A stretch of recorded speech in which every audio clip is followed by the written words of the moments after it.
Hey, welcome back to the Combo Couch, everybody. Can you hear me? Are we in this? How are we doing here? We are live. Pasta Jarduli here. I'm wearing my WikiLeaks shirt. I am in New York. Yesterday, I just got to finish a great event. I'm here with my Goomba, one of my mentors, one of my friends, one of the guys I look up to. He makes a hell of a meatball sandwich. Don Debar. Thank you. Thanks, Bob. Except this dog is coming. Sammy. Sammy's coming after me, ladies and gentlemen. He comes after everybody. Don't feel special. He doesn't win, especially when you're around. Let me see if I can move this thing up and down. Really quickly, Don, how come I'm not being able to move the screen up itself? I don't know.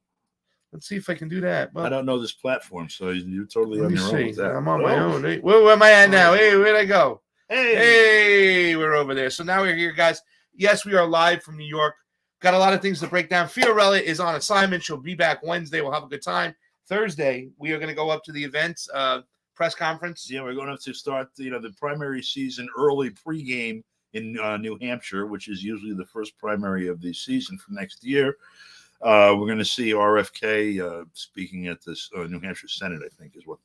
So we're going to go up and cover that, and we're going to start covering the presidential campaign along with World War III and everything else that's going on in the world right now. That's right, World War III. I already think we're in World War III. Yeah, me too. A lot of people think that too. Guys, we know it's Memorial Day. There's a lot of people out, probably people not a lot around. But just to make sure, please do us a favor, like, share. Share is very important. No fee today. Yeah. Fee will be back on Wednesday. And guys, this is not Oz. This is Don. Fee is on assignment. She's running around Moscow, got some stuff to do. Remember, she got that job. She is kicking ass at RT, and that is awesome. So she is. She's great. Guys, remember, if you're part of our group or part of our cool group, meaning you're one of the Rockfin people, it's on premium now. Do us a favor, share that out. If you can help the show, the best way, go over to Rockfin, subscribe. $14.99 a month. You get everybody's premium content for free, and share this out as much as you can. But like always, if you're joining us from YouTube, do the same. They are still demonetizing and shadow banning us, but we see the numbers are growing. And guys, Chili Love, you got to be monitoring the chat today because I told Don it's a special show. I mean, it's like the universe gives some of us independent media a lot of stuff to talk about. We were just at this event. Dennis Kucinich came out and spoke for RFK. He is their national campaign manager now. Yeah, I think so. And then the formal title is, but that's his job. He's there. He's he was out there representing. You thought he did a good job, right? I thought he did a really masterful job. Actually, they came at him from every which way with all kinds of questions. We're going to kick some of that stuff around ourselves, and he handled it very well. He was open with everyone, and when he was finished answering questions from the podium, he went out there was a crowd of maybe 150, 200 people there. He went walking around and talking to people face to face, and he did pretty well, I thought. I was holding his glasses, his pens, and his keys. And he says, "Hold this for me while I speak." But when he was done, he grabbed the glasses, pens, and keys, and instead of going off to the side, he jumped off the front stage. Yes, he did. Right, and he jumped right into the crowd, and he started speaking to people, and people hit him with questions all over the place. Yep. One of the questions he got that I'm going to get an official statement was on Cuba. I'm not going to leak that, but when I get the official statement on Thursday, it's something to think about. But we're going to talk about that. But let's set the table for what's going on, because the biggest beef that we hear with RFK, especially from our crowd, let's just say we're the anti-imperialist left, right? Yes. That's the based leftists, the ones who didn't play into the culture wars, the ones who prioritize foreign policy is something very important because we can blow up the goddamn planet. Right. Some of us who are not really in the DNC anymore, we're persona non grata to those people for whatever reason. Some of us, because of the COVID reasons, we said enough is enough. The number one reason why people are giving RFK a hard time, Don, is because of the DNC lawsuit, the fraud case that you have some perspective on that I think is not spoken about. So we're going to start off by setting the table, because people say, Don, Bernie Sanders showed us, not so much Bernie Sanders, but this case with Jared Beck showed us that there's no such thing as a Democrat, that the Democrats can go into the back room full of cigar smoke and pick whoever they want, and there's no reason to send a dime to RFK because he's running as a Democrat. Your initial thoughts on that right away? I mean, I've heard that argument, and first of all, I wasn't taken in by Bernie Sanders either. No. I was working, pretty much looking to see Trump take over the Republican Party and Sanders take over the Democratic Party, only not because I expect anything. See, people have unrealistic expectations of the political process here. The mythology that we're fed, excuse me, is that this is a republic, which means that we get to choose representatives who make decisions for us. And that implies that there is some sort of a system of choosing these representatives that ends up putting someone in who is actually a representative and not someone who's basically in charge of you. Like, here, this is going to be your boss. We let you pull those funny levers over there, but we chose this person. And that's who it is. In fact, we know that's how our system works. We didn't pick Hillary Clinton, and we didn't pick Donald Trump, and we didn't pick any of the people that the Republicans and Democrats have run for many, many years. They're picked and vetted, long before you ever hear of them. And then when they govern, other than you have the virtual governing that they do, and the arguments over virtual policy that take place, like we just saw with the debt limit. You have red shirts and blue shirt, cult members at each other's throats with a whole line of talking points about how important this is. Oh, our credit is going to be no good. My savings are going to be no good. My kid's going to be unemployed. It's the Republicans' fault. It's the Democrats' fault, et cetera, et cetera. Has nothing to do with what's actually going to go on. Whatever's going to happen with the federal budget's been decided long before you heard anything about it. Okay. And so that's how the whole political process actually works. There is a virtual process that you are supposed to be all in for, and you have a very polarized pair of groups that are all in, and they have nothing to do with choosing anyone or making any actual decisions. Those things happen entirely outside of that sphere. So when people are looking to Bernie Sanders or RFK or Donald Trump or Hillary Clinton or anyone else to be a savior, they're not going to be a savior. They can't be a savior. The job description doesn't include it. They can't do something. One example, when Trump got elected, one of the things he was elected for, this is one of the things that he promised, and one of the things that people that voted for him were looking for, was that he was going to try to de-escalate tensions with Russia, China, and some of the other, adversaries, quote unquote, that we have out in the world. And that included trying to get away from this regime of sanctions and of escalating war games and all kinds of other things. So he got elected despite, the best efforts of just about everyone else in the country. And you would think that would give him a mandate to at least try some of the things that he promised. He taught in the heat of the campaign, there was an allegation that became a drama, that became a melodrama, that became a Netflix series with a daily update. Russia hacked the election. Russia basically has a puppet in the White House, and et cetera, et cetera. Russia is our enemy. You had Nadler and Schumer and every other knucklehead in Washington that the Democrats could push out Pelosi, saying in essence, this was an Adam Schiff for brains. This was an act of war. Yeah. What's her name in New Hampshire? Shanine also said that with a body count, no less. Even Jill Stein sued in Wisconsin to try to overturn the outcome, which would have had the effect of giving Wisconsin to Clinton and perhaps putting Clinton in the White House. All of these things happened around a myth, as we found out if you've actually read the Durham report, and if you actually read, in fact, critically, the Mueller report. There was no takeover of the government by Russia. There was there's nothing, none of that. However, a great deal of governing took place that's outside of what the framers set up in the Constitution.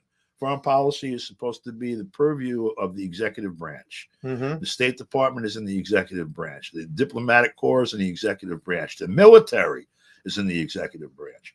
The right to go to war is with the Congress, but the operation of it is with the executive. Yeah.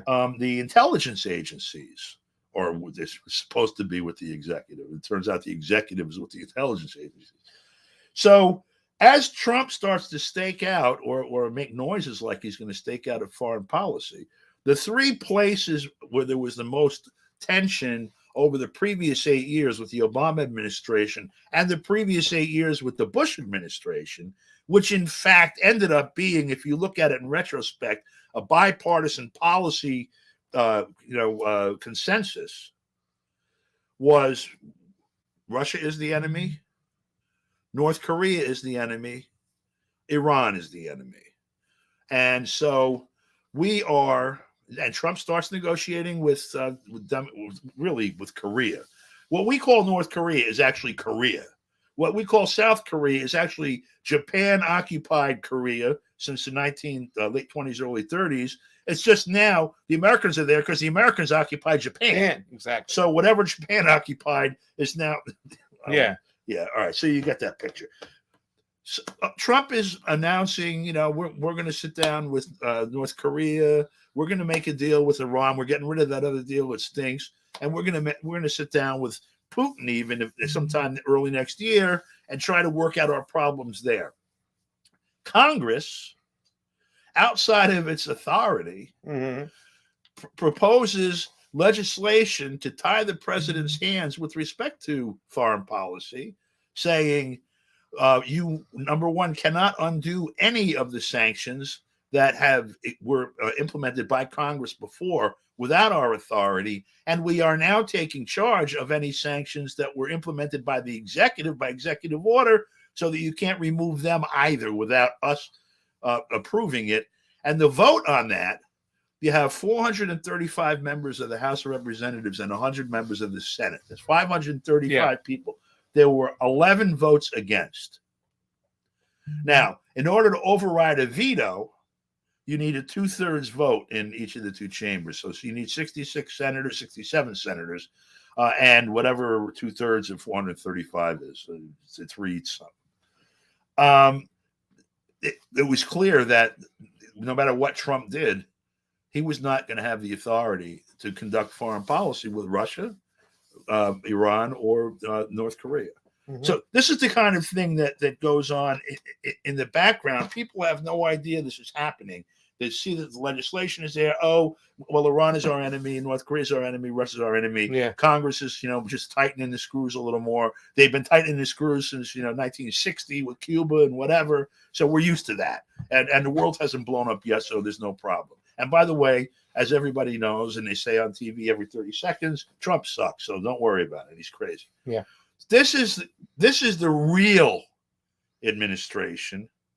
What goes on television is the virtual administration. And so when people are discussing what they're going to do in a campaign, you have to understand that what's going to be done when they become presidents is quite different from what they're going to do. Okay. And that's the point I wanted to make with that one thing. Okay. So let's talk about the DNC lawsuit case, because you're right. I mean, it's totally different when, and that's the thing I keep saying. I'm not telling you to support RFK. I'm not telling you to vote for RFK. I'm not telling you to send money to RFK. I think there's a bigger picture here, and I will get to that in the second section, because the argument now is like, all right, Don, so you say all those things. What really happens behind the scenes? Then what happens on the front of the scenes? Why should we donate to a candidate then? And with this case with Bernie Sanders, and you explained this to me beautifully, because from what Jared Beck says is, if you believe in this shit, you should believe in professional wrestling, being real wrestling. If you want to go, his wife said, if you want to go watch a puppet show, go watch a puppet show, but you ain't got to pay a high price for it. Right. So what was the main point that people are missing with this DNC lawsuit case? Because I think it's a little bit different, because a lot of people that we know, smart people have been around, friends of ours are going to be on Misty's show tonight. I'm sure we'll talk about this. They show that it's all a fraud, that it's a puppet show, that it's professional wrestling. What's the main point that people are missing with this whole DNC lawsuit case? I don't know if we can pull it up here, but you have the video of Bernie, but maybe you could just explain it and explain to people the main thing they're missing when it comes to this DNC lawsuit case and how Bernie aided in the whole situation. Okay. So You had a primary process in 2016. I don't know. Maybe I should kind of. I mean, people know what the primaries are, but maybe it'd be nice to give it a quick review. You have, the two major political parties, for lack of better term. It's the popular terminology anyway. Mm-hmm. It's not terminology, by the way, that the court uses when they refer to this process, as including the Supreme Court. But that's what people know, and that's what they call this circus. Mm-hmm. Each of those parties and the other parties have a method of selecting a candidate for various offices. The process for doing these things, first of all, is a child of state law in general. Also, however, provided for in the U.S. Constitution with respect to federal offices. The presidential election, for example, actually people don't really elect the president; they elect the people that elect the president. There's that electoral college is actually a set of representatives that you elected when you pulled the lever for, McCain, Obama, Trump, Hillary Clinton, Bernie Sanders, whatever. You didn't actually give them a vote. You gave a vote to someone that promised when they have a vote in this collection of delegates, they're going to vote for the person that you told them to vote for, at least on the first ballot. And depending on what state they're in, because the mechanism for this varies from state to state and is under the U.S. Constitution a creature of the state legislature. There's Article 2, Section 1, Clause 2 of the U.S. Constitution describes the process for the president and says that the delegates shall be selected in a manner determined by the legislators of the several states. In other words, the state legislature. So whatever that is, before you get, this is what happens with the candidates that are out for office. In other words, the Democrats have someone, the Republicans have someone, whoever else, the Greens, Libertarians, et cetera, et cetera. You go in and pull a lever. You're really pulling a lever for somebody that's going to go in and pull a lever. For a delegate. For a delegate. That's why the whole thing with super delegate was delegates, we elect the delegates. Super delegates is the party would pick the person to go thing. So we were so uber focused on, we got to get rid of the super delegates and everything will be fine. Please continue. Sorry. That's all right. So in the primary process, it resembles this process that's in the general election. And so, we're not going to get 1,100 votes to 900 votes, Bernie Sanders to Hillary Clinton, aggregate that kind of a win across, every county in the country or every state or every jurisdiction, whatever, and then just total all the votes up for Sanders and total all the votes up for Clinton, and whoever has the most wins. Nothing to do with that. Nothing. Okay, and in addition to that, all right, so what you're doing instead is voting for someone who on the first ballot or the first three ballots. Vote for the guy you say. One, and then after that, they can do whatever they want. Yeah. And so that's where people try to get, by the way, when you go in there as one of these delegates, and we're talking about district leaders, municipal officials, all of the crooks that you have to pay off during the course of your daily life, the building inspector, the judge with the speeding ticket, whatever the hell it is, they're also the ones picking the presidential candidates, just so you can feel confident in them. So this process is not only that bad, just in case you accidentally vote for some delegates who accidentally choose someone they don't want, here's the group of delegates that can be voted for by you and everyone else in the state. Here's like another 40% delegates who nobody votes for. They're mine. I'm sending them in the room, and they're going to do what I tell them. And so when there's a vote between Sanders and Clinton loses or wins by 10%, and here's 30% more votes, I decide who the candidate is, no matter what all the rest of you did. Those were the super That's delegates. what a super delegate is. Okay. So they had rules that they published. This is the Democratic National Committee. Everyone conceives of them as sort of like an executive committee of something that they conceive of as the Democratic Party. In fact, the Democratic Party does not exist. This is a label, a logo that belongs to a group of people who use it state by state by state as the label for the ballot line that they got by petitioning or by caucus or by whatever method in a particular state is used to select candidates. And so when you are listening to someone say, hi, I'm from the DNC, we're going to be conducting a national series of primaries to pick our candidate, and we would like it if you would pick a candidate that you support, get engaged in the process. Don't forget they're going to ask you for some money. We need your help to make this thing happen. Get out your checkbook, put in a bunch of 100 hours or whatever to carry petitions, go talk to your neighbors, et cetera, et cetera. What they really mean, according to the court, is that we're going to do whatever the F we want. Yeah. You have no recourse. And if you give us money, we're going to do what we want with that too. And if you sue us, you're going to find out something that Jared Beck and his clients found out in 2016 and 17, and as recently as 2020, when they filed a certiorari with the Supreme Court to have their case reviewed. And that was this. That was the Wilding case, right? Yes, Wilding v. DNC. Yeah. What's her name? Deborah Wasserman Schultz. Debbie Wasserman Schultz. Yeah, her. Yep, and others. Here was the theory under that case. We are all people who were looking at the 2016 election with concern. We saw and read the bylaws of the Democratic National Committee and saw them promise publicly that they were going to conduct an open and fair process for selecting the candidate through primaries. No one was going to put their finger on the scale. And based on these promises, people gave up, months of their time. And a lot of their checkbooks too, but and a couple of $100 million. Yeah. That's right. So then there are leaks through WikiLeaks and through what was Gossamer 2.0, whatever that was, wherever that came Guccifer? from. Yeah, Guccifer. I think Guccifer was a CIA, but mostly through WikiLeaks. Definitely. But they said it was Russians, and of course, it turns out not to have been true. Of course. So they found out, in fact, that the process was very, very heavily weighted. They were tipping the scale. They were talking about how do we use his Jewishness against him?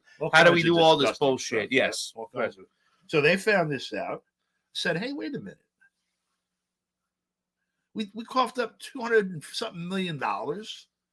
I've been out there since the end of 2015, shaking hands, getting signatures, conducting town hall meetings, going into, conducting letters to the editor campaigns and all the things you do when you're involved in a political campaign, because we thought Bernie Sanders, who we decided to support based on who he said he was, we wanted to see him become the candidate.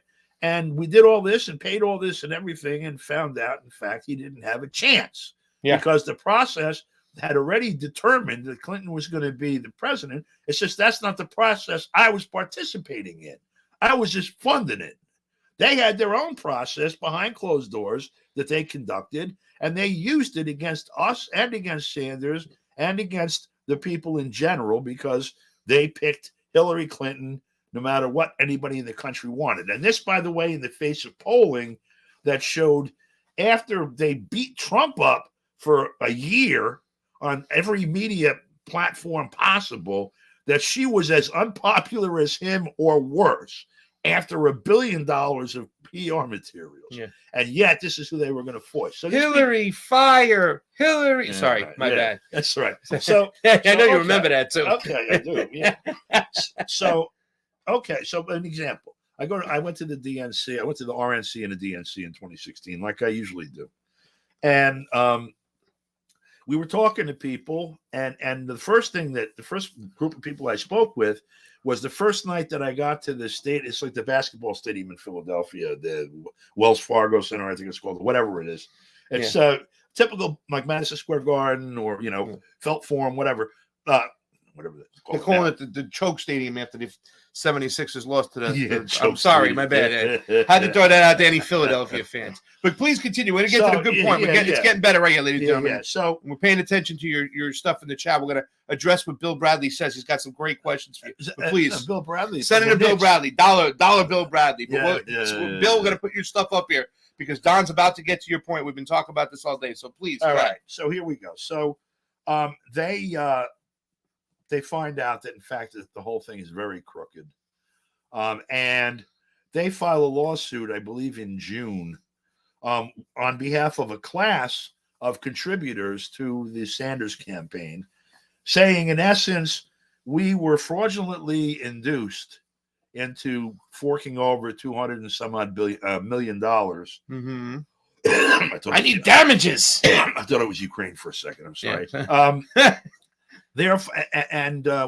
We fraud in the inducement is, it's actionable, and it's also depending on the jurisdiction. And this was federal in the Florida district, and so we want treble damages. In other words, not only do we want our $220 million back, or whatever the number was, we also want an additional $660 million back as punitive damages for them doing this wrong thing, this tort. Time is money. It, right? You lied and wasted our time, Don. We want to get compensated. Go ahead. So what I found out, like, for example, this is what I was going for a minute.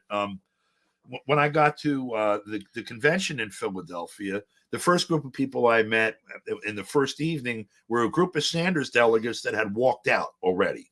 They came pouring it. We were in like the ring road on the inside of the arena, outside the main arena, like where the bathrooms and vendors and stuff were. That's where the media was set up. Mm-hmm. And I was there with Pacifica Radio, and they were conducting interviews with people that were at the delegates at the convention. And a lot of it was like, oh, won't it be great? Hillary Clinton will be our first woman president and all this kind of stuff. Glass ceilings. Yeah. That was like the substance of the conversation that was going on. Alan, I forgot his name. He used to be the manager at KPFK.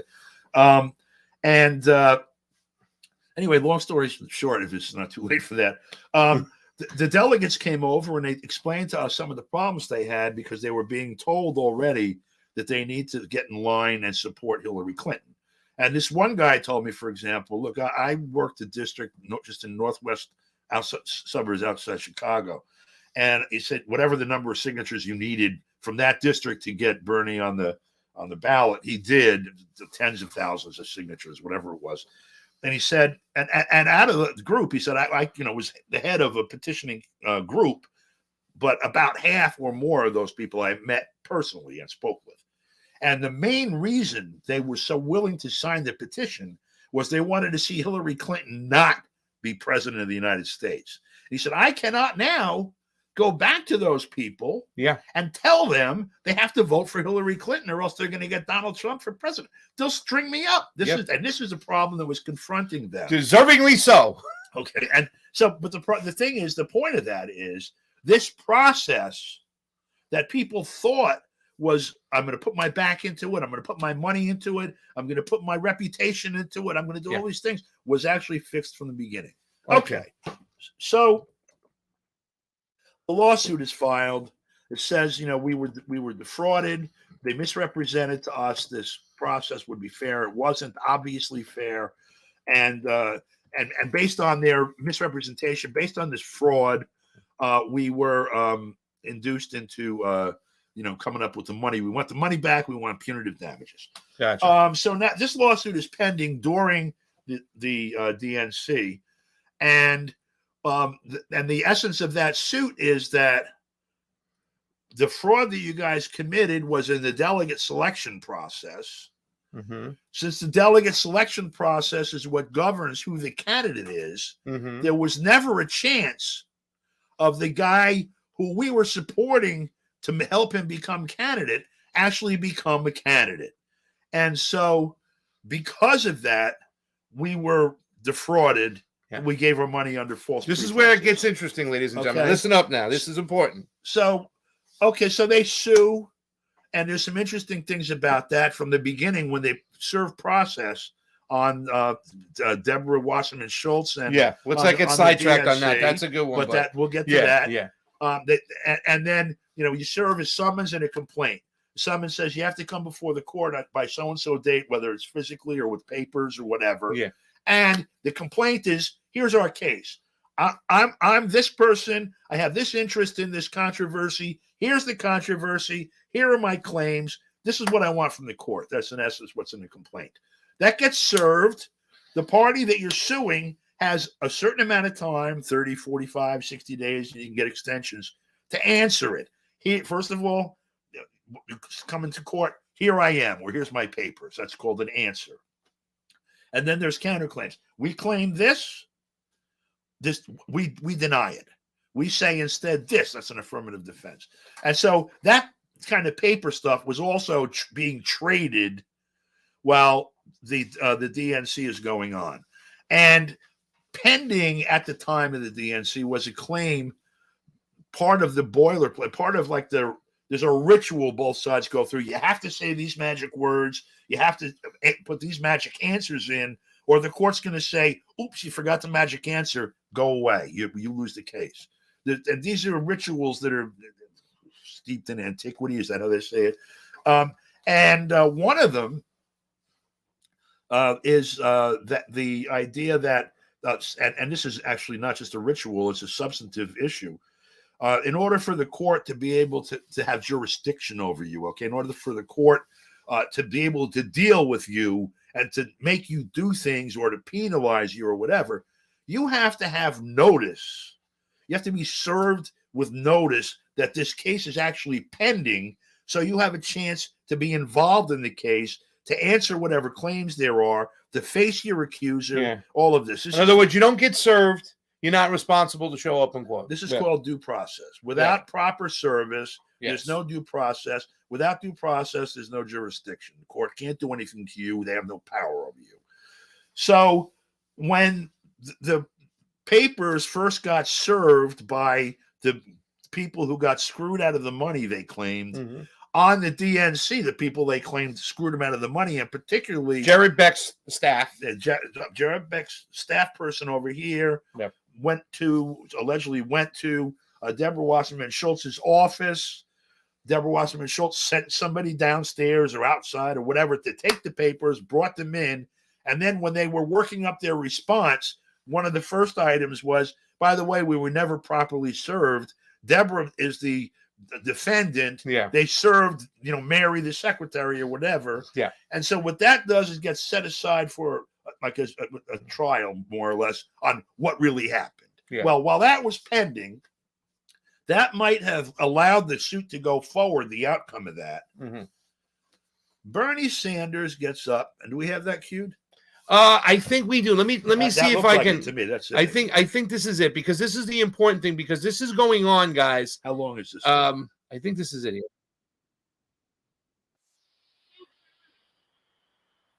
Yeah, right. Okay. Is my mic on too? Or is it... This is not it. No. This is it. It's coming. It's coming? Yeah. All right. Let me. Yeah. All right. So I'm not even where we're at here. Let me share this here. Yeah. Add this to the stream. We're off to the side. I'm going to, guys, do us a favor. Hit the like and the share button, because this is the important part right now. All right. I'm going to just drop this stuff for 2 seconds. I'm going to get it on a full screen. We'll be right down in the corner. Take a look. It's coming, right? Yeah, it's coming. This is Bernie Sanders at the convention right here, right there. This is the end of the convention. Here he goes.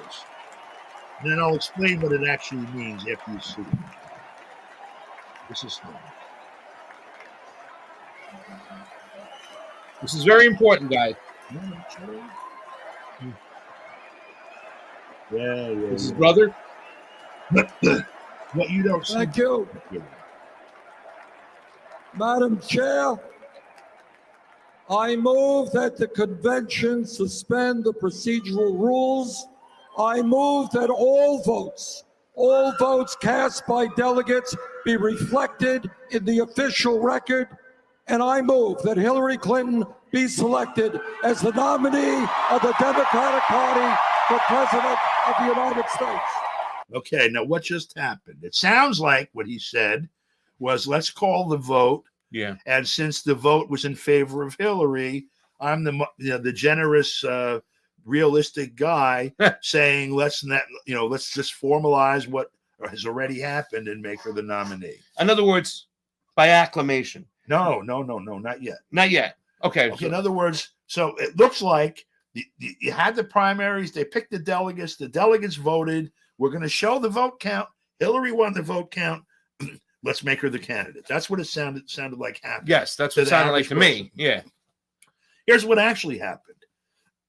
This pending lawsuit, if it was successful, also sought to have the delegate count set aside and some mechanism for having the delegate vote reflect the actual political reality that Sanders really won California, a couple of other states in the primary, recut the delegates, then vote for the candidate. In other words, Sanders could win this way. Yeah. What he just did was say, oh, yeah, okay, we got a vote count. Go ahead, put that in the record. However, let's all pick Hillary Clinton as the candidate. Sorry, I'm going to make sure.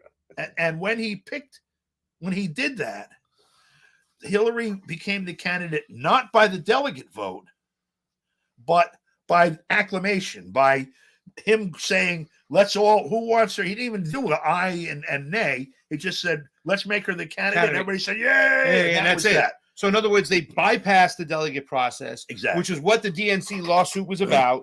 So therefore, they couldn't. It made the case moot because he did it by acclamation, and Bernie Sanders actually participated in this thing. He did it. He was the Pied Piper.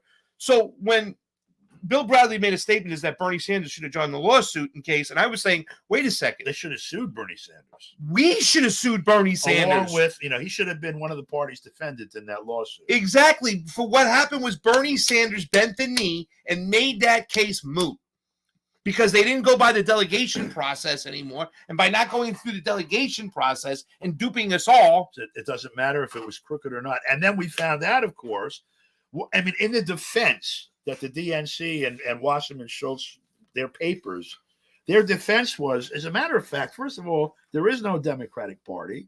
Just because you enroll as a Democrat doesn't mean you have any right whatsoever to determine what goes on with this group who run this private enterprise where they can make up the rules however they want. There is no governing law that says they have to do it this way, that way, or any other way.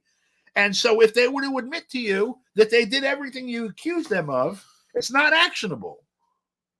And so what Bernie did was, in case the court didn't decide that, and in case the court, if they were able to survive the challenge, they challenged on these different procedural questions, standing, just different things that.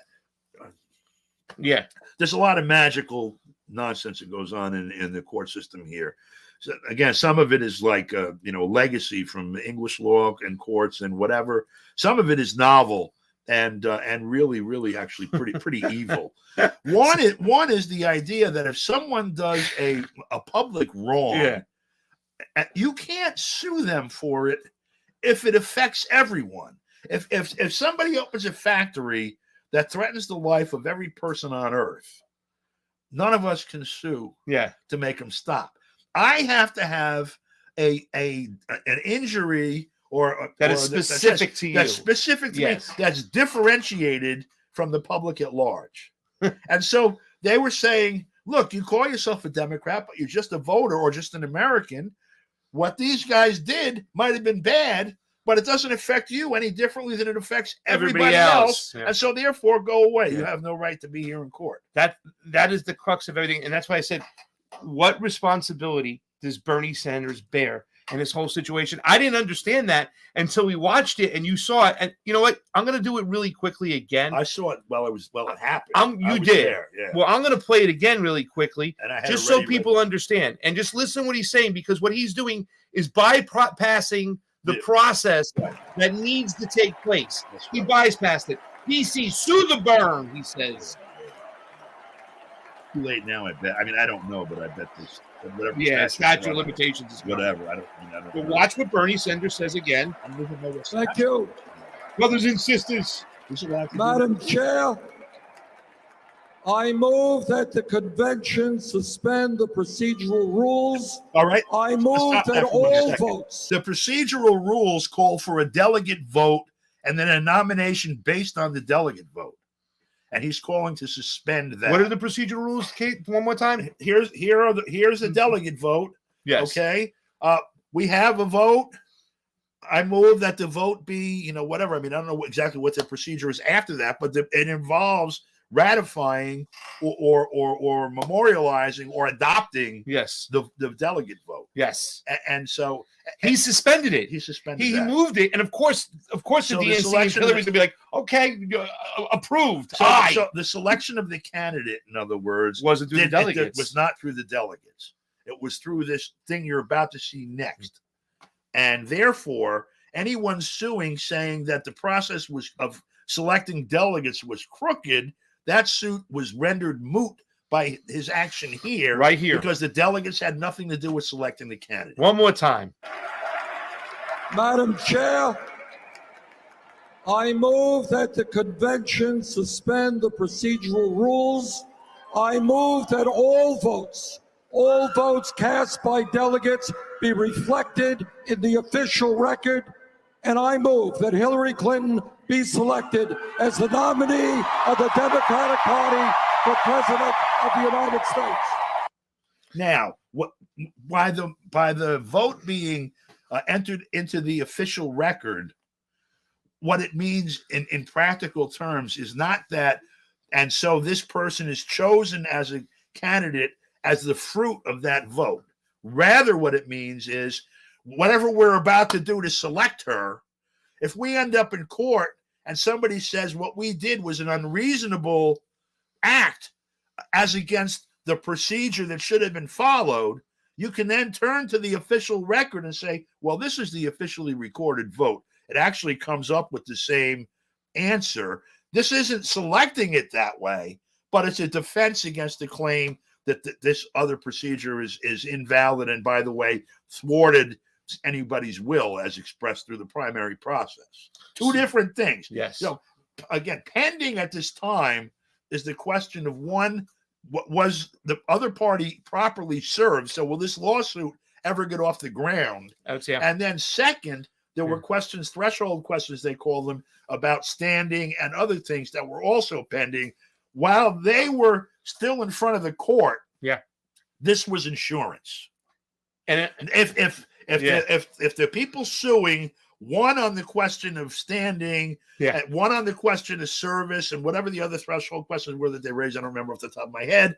Now you could go to this point, we'll say, well, it doesn't matter. All of that doesn't matter because we didn't use that anyway to pick the candidate. Yeah. We did it with Bernie saying, hey, let's nominate her. And everybody said yes. And that one simple line that a lot of us didn't pay attention to, we were already upset. We already had this defeatist attitude because we've been through the ringer. And that's why it says, how much responsibility does Bernie Sanders bear with this case? Right there, he made that case moot. Yep. And that's why it's sue the burn, and he has a responsibility for it. Now, here's the other thing I just want to put up really quickly. We had a little money, a tip left over on Rumble Rants by Blank State, I believe it was. I want to make sure. Guys, help out today. Throw a few bucks in there. At whatever you make, I have to pay Don back in vodka. So please help on out. He's going to need a lot of money.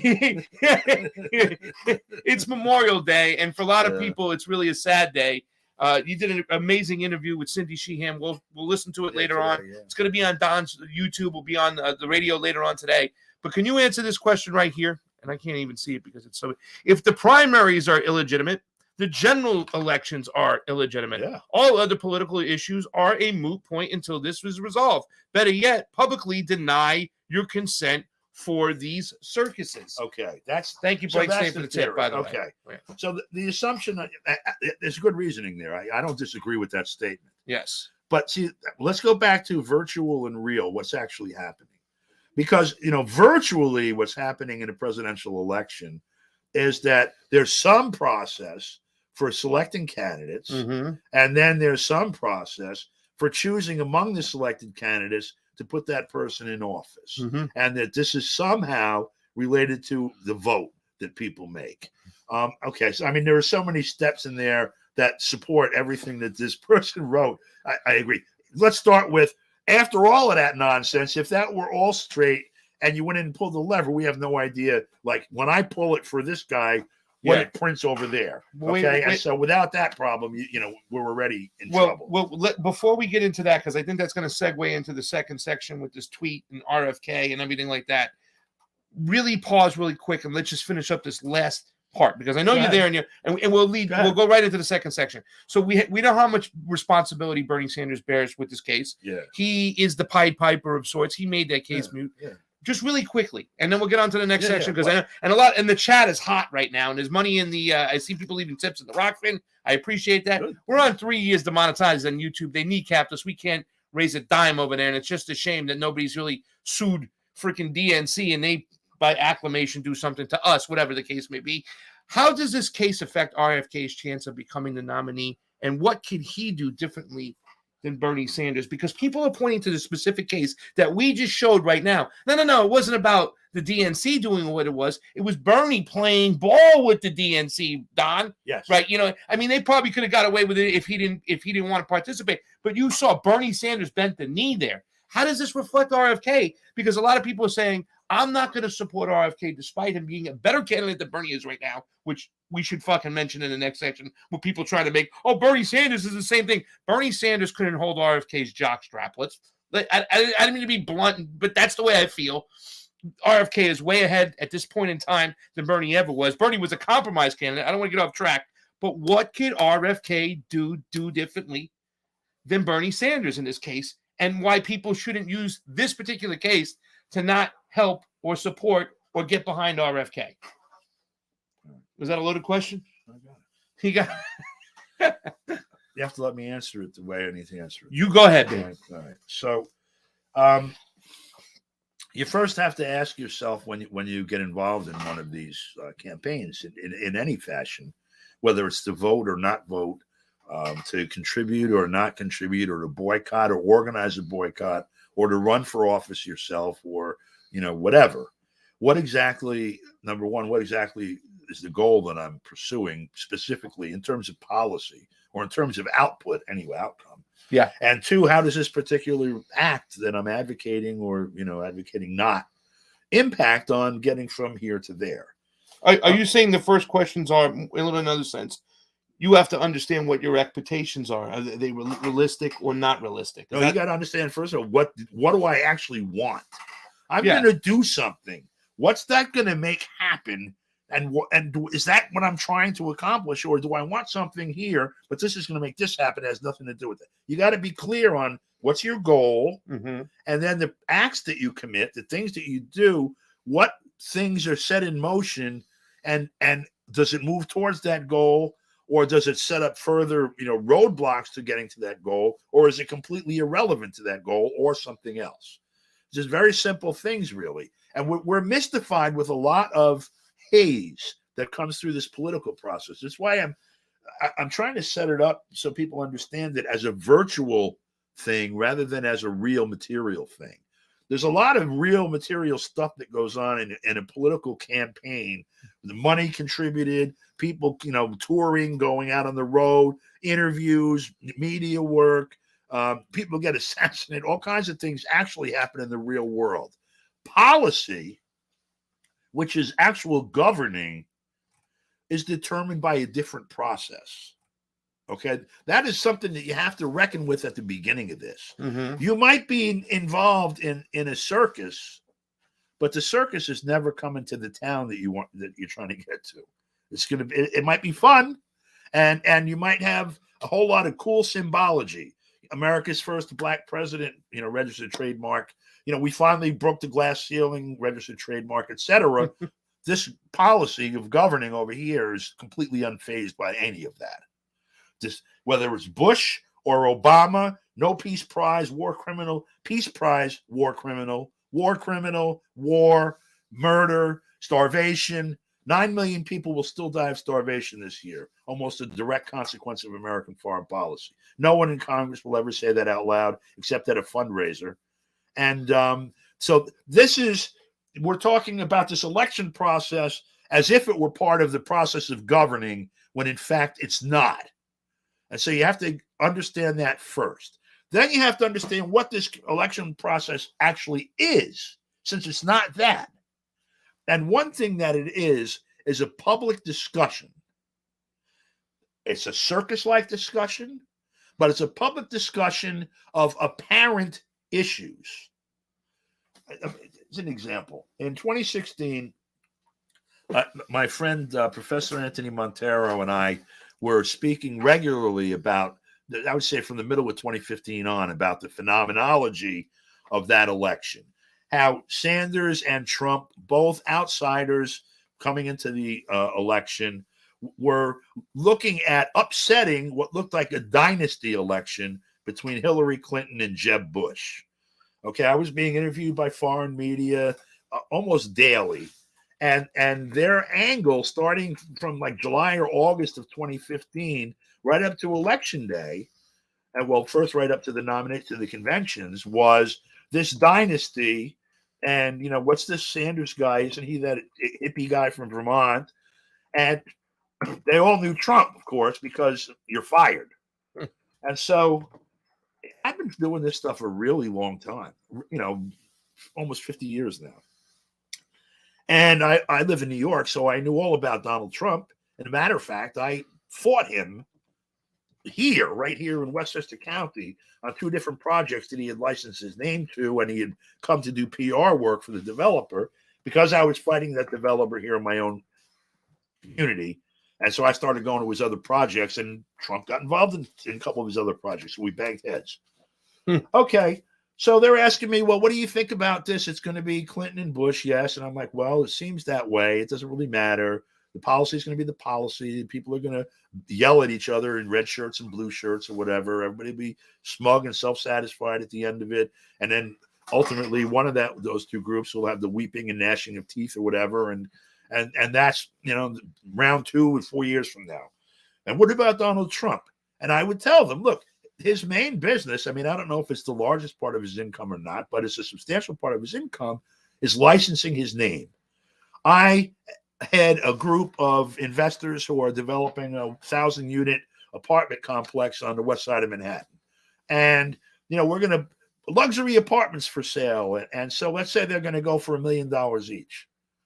If I go to Trump and say, look, I'll give you $500,000 if you let me put your name on the building, so I can call it a Trump Tower or Trump Apartments or whatever, I know I'm going to get $1.2 million or $1.3 million for each of those 1,000 apartments instead of $1 million, just because his name is on it. That's the business that he is most lucrative, I think, for him. That's the business that most people in business know him for, licensing his name. And so when they're asking me this, I said, well, you know, what I just said. And obviously, you know, a run for president as a credible candidate enhances the value of his, you know, name. It's his brand. It enhances the value of his brand. And that was it. That was all any of us thought. So all of a sudden he starts running up in the polls. And first we're thinking, well, you know, it must be because he's a celebrity. He's a TV star. People know him from like wrestling and Miss America or whatever, Miss Universe, and from the whatever that is, that You're Fired TV show. The Apprentice. The Apprentice. You're fired. I'm fired. You're fired for not knowing the name. And so that was that. That's what I thought. And he runs up, and suddenly Sanders starts running up. So now I'm saying, Tony Montero, Professor Montero and I are talking. This may be September, October of 2015. And I'm expressing to him some of the same concerns. I'll admit, I'm a Marxist. I've been since I was in my teens, and that's, you know, whatever the hell that means to anybody. But you know, I'm looking and I'm hearing from people, you know, this is kind of a scary phenomenon. This is like a populist guy with a right-wing sort of ideological perspective. He's sort of organizing old, unemployed, recently, impoverished white workers who used to be factory workers and industrial workers, and now they have no hope and this and that. You know, it seems like a setup for overt fascism. It's a little scary because of that. And this is what was being pumped out to everybody, of course, in the media. It still is. and every Democrat in Congress and your mayor and town council, whatever, if they have any, awareness of things outside of their purview, that's the line. And so I said, I have these concerns, Tony. And Tony said, look, if Donald Trump is a fascist, what is Hillary Clinton? And I said, yeah, ha, ha, ha. And he said, no, it's a serious question. Examine the question. And when I did, I realized, of course, you're talking about the same phenomenon. So then he said, it doesn't matter what either of them are, they're functionaries, okay? And if you're going to look at it as a Marxist, what you have to look at is the phenomenology here. What is it that's lifting them up? And on top of that, why are they, these two insurgents who are speaking heresies, because Trump at this point had already said the first heresy, maybe NATO was obsolete. Nobody said that since NATO in the 1950s, early 1950s was formed. He said, you got to look at what is it in the masses, in the pop and the people that's lifting these people up. At the same time, by the way, that there are rebellions in the cities around the label Black Lives Matter. But Black Lives Matter was what was on people's lips and their T-shirts, but people's conditions, their sense of desperation, anger, and fear was what was driving their behavior, which were the same things that were driving the behavior of people who were lifting up Sanders and Trump. They were scared. They were already marginal, and they were looking at their already challenged, precarious position eroding further. People were saying, yeah, you lost your jobs in China. Guess what? You're never going to get it back. It's not coming back. Yeah.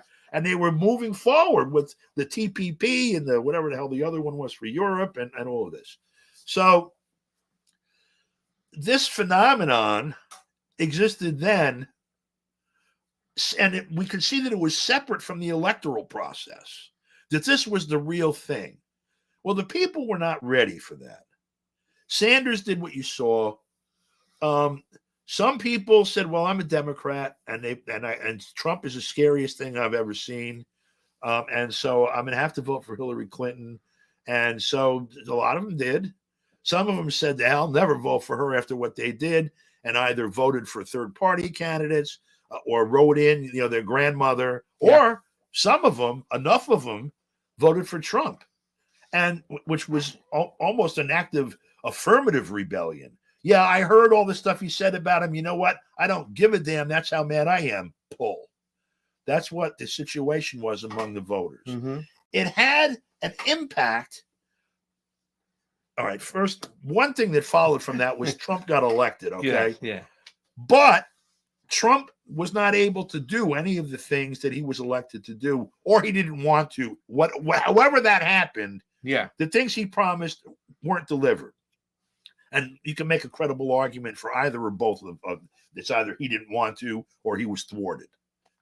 Lots of evidence, certainly of being thwarted. Also, I don't trust any of them, so it's a separate thing.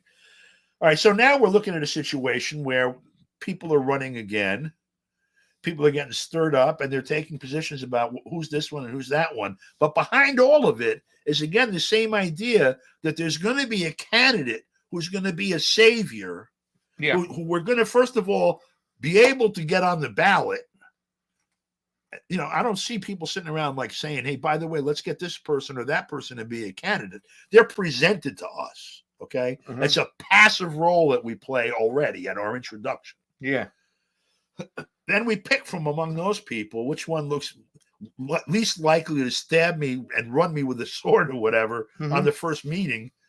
And then they start to articulate things that sound like policy proposals, or perhaps even one or two there, and then the circus goes up again. Well, this is where we're at. They're starting to appear. We got Ron DeSantis, you got Trump, you got Robert Kennedy and Williamson, and the host of others. What's his name that just announced? Tim Scott, and there's some others. And they all have, their little cheering section, and they all have their little issues. This one with COVID, that one with the war here, they're just there, whatever. And people are lining up, expecting, I believe, and you'll see this, sort of become reified going forward, that supporting this one or that one and getting them through this process that apparently needs their participation and is going to reflect their will produce a candidate that has a chance at governing with the policies that you would like to see implemented. Forgetting that delusion, something is going to come out of this election process. Okay. Now, Chip Walter says, by the way, that he believes that RFK may be running simply as a messenger candidate, like Sanders. Like he wants to get, on network TV and say the CIA killed my dad and get all these other messages out there. Also the message of censorship, which is one of his main things, Assange and stuff like that. So, I mean, this is where bearing this in mind. This is kind of where I'm going, but instead of not like Sanders. All right. The legacy of Sanders' messaging was one betrayal after another by him. Medicare was a big deal. Okay. The candidate he backed in that campaign would not give you Medicare, and his role, if you look at that thing that happened with Jimmy Dore with the M for all of that. Yeah. None of them. We're for a party that doesn't actually exist as a legal entity, as they plead in their own, under oath. They sure do hang together like a club. That's true. And so Sanders' messaging is, in essence, what was messaging like the Pied Piper's whistling is. It was to gather people. They heard something that sounds like something that they like. It sounds kind of like if I do all these different things, we might get him as president, and he might do some of them. And in fact, none of that was true. You can see his behavior since then in a million different things. And we had plenty of evidence of that fact during the campaign. For me, we discussed this a few times before. Who's Hugo Chavez? A dead communist dictator. Really? So I don't need to ask you anything else about your foreign policy. And if I'm not going to ask you anything else about your foreign policy on the assumption of what you just said there, you're the more dangerous to me than anybody that's going to go in there unless they have the same foreign policy.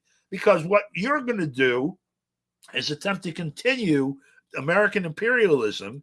American imperialism, like every imperialism that's ever come before, is reached this stage where it is so hungry and so matured that it has to eat its own legs to continue, another day. In other words, it's at a really dangerous stage. And if you're not going to confront that head on, you're basically going to take us toward that final, that final war is really what it is. And we're seeing it now. It's already started. Okay, so I kind of went off on that a little bit. Here's the thing. There's going to be a campaign and there's going to be a conversation that's going to take place, particularly among the major party candidates that will be in front of the masses of people in the country. Whether they like it or not, whether they decide not to air it on CNN, MSNBC, Fox, whatever, it's going to find its way out in front of the people. And if you have candidates who are talking some of the real heresies that are at the foundation of our existing, of the empire now, that war is actually our war making is the source of our problems, that our poverty is from spending $1 trillion a year, $858 billion a year on the books, on weapons that can't be used, because if they are, we destroy the world. That to the extent they're being used, they're murdering hundreds of thousands of people every year. That because of the tensions and the reconfiguration of forces and things around the world, the global economy suffers a loss of almost 10 million people a year by starvation. Another God knows how many tens of millions of people for lack of health care, lack of water, sanitation, hospitals, housing, all these things, that if we don't take that money now, we're in deep trouble. Having two candidates saying that out loud in front of the people will reify these ideas that they hear from the fringes right now as actual facts that coincide with their own experience and what they see in front of them. That will be the side effect of having, say, for example, Robert Kennedy and Donald Trump as the candidates. both of them will say the same thing about the war in Ukraine. They might have different ways of ending it. Both of them are going to want to end it now. I was particularly impressed with Kennedy when they asked him, will you support the nominee if it's Biden or Marianne Williamson or whatever her name is? He said, I will not support it. He said, I don't see myself supporting a candidate. Any pro-war candidate. Any pro-war candidate. He did say that. Yeah. Yep. Okay. And you know, that there's no doubt that Joe Biden is a pro-war candidate because he's been conducting a war since he got in. Yeah. They picked up. He's been pushing war for 52 years now. Okay. This particular war, he was when he was vice president, his desk was the center of the, you know, of basically the coup that took over Ukraine in 2013, 2014. Yeah. Yeah, it was well started. The Maidan started gathering again in November of 2013. John McCain, Richard Blumenthal, Victoria Nuland, all these American officials were over there. We got a guest coming on in a little bit. We got to wrap this section up. In essence, what are you saying about this particular situation when it comes to RFK and people kind of reflecting that he can't win anyways?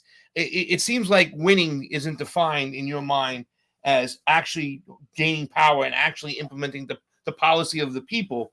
What does winning actually mean in your mind as far as him running? Okay. Many of the objective conditions for revolution in the United States or for the termination of the U.S. directed empire anyway exist. You know, an impoverishment of the masses, you know, immiseration of the working class, the dissolution more or less of the middle class. You know, you have half the people don't have $1,000 or $400 or whatever that number is. In the bank. Gotcha. So those things exist. The problem is the level of political education, the level of understanding of the political process and of the political forces and things around the world in the United States is practically at an infantile level. And we've gone backwards. Yeah. Well, people they're not educated to understand the essence of these things. No, the things I've been telling you right now, not educated. People don't know that. Number two, the actual facts that occur outside of my life. I know I am having trouble paying the bills. I know there's no job out there for my kid. I know it's been getting worse for the last 40 or 50 years. I don't know that that's the condition facing everybody. Because I was raised to believe if there's a failing in my ability to provide for my family, it's my failure. Yeah. I'm inadequate somehow. And people have that kind of an understanding of things. If you have people speaking about this publicly because they have to, because they've run out of every other bullshit conversation they can come out with, and no matter what they intend to do, if they have to actually start speaking about reality, it elevates the level of education of the masses, and it helps to move the masses to a point where not only do I know things are bad, I know something can be done about it, and I'm starting to think about what.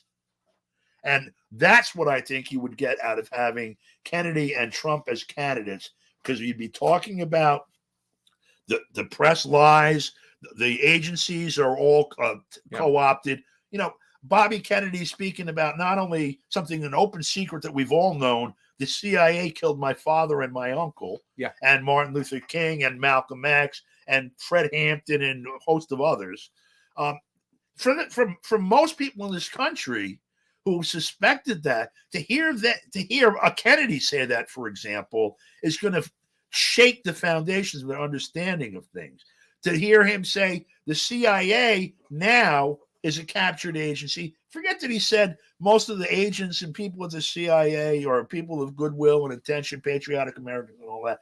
First of all, you have to say that crap. A lot of them vote, by the way. A lot of the people become a cop, become a CIA. They believe in the marketing, Don. Okay. They believe in the marketing. I'm there because of that. I'm a patriot. I mean, come on. So, but the reality that he describes is this agency has been captured, the management of it, and its purpose, its function is to provide wars. This is what he said, is to provide wars for the arms manufacturers to be able to get big bucks through the Pentagon, period. That is their job, he said.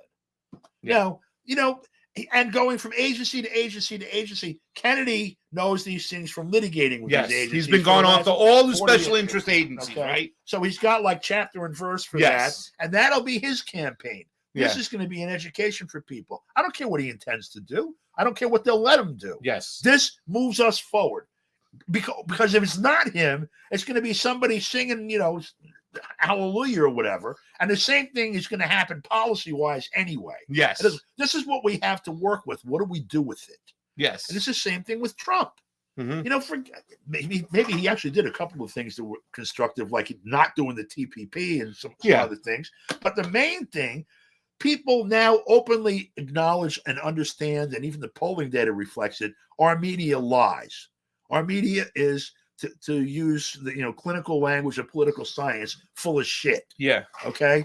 And that is a product of whatever. I don't care why he did that, what his intention was, what he thought the outcome would be. Yes. The people here have to know that. And now a lot of them do as a consequence of hearing it. Yes. And so from Trump saying that shit. Yep. Now and Bobby does the same thing, does he not? Does he not bring the same discussions to the table? Yeah. He elevates, he educates. I mean, if we didn't have Bobby Kennedy running in this situation, we would have who? Nothing. What would the discussions coming out from the left be? It'd be blah. Well, there's no left, first of all. We're talking about the Democratic Party. The American left. If Bobby Kennedy wasn't running, it wasn't running, we'd be looking at a replay of 2020. You got Biden. They'll come out and drool, and they'll, maybe put a mat behind him so it looks like he's awake or something. You got Kamala Harris, who will babble in some other babble language, whatever he just babbled. And then you have Marianne Williamson. She'll maybe come do your wedding too, and to help you smell the right aromatics and whatever other wacky stuff they do. Yeah. You wouldn't.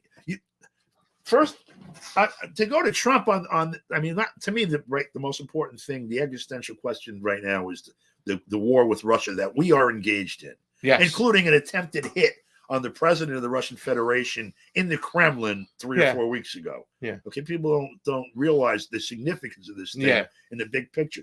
To have Trump said in the 2016 campaign something that no one said since Harry Truman was president. Yes. Wouldn't it be nice?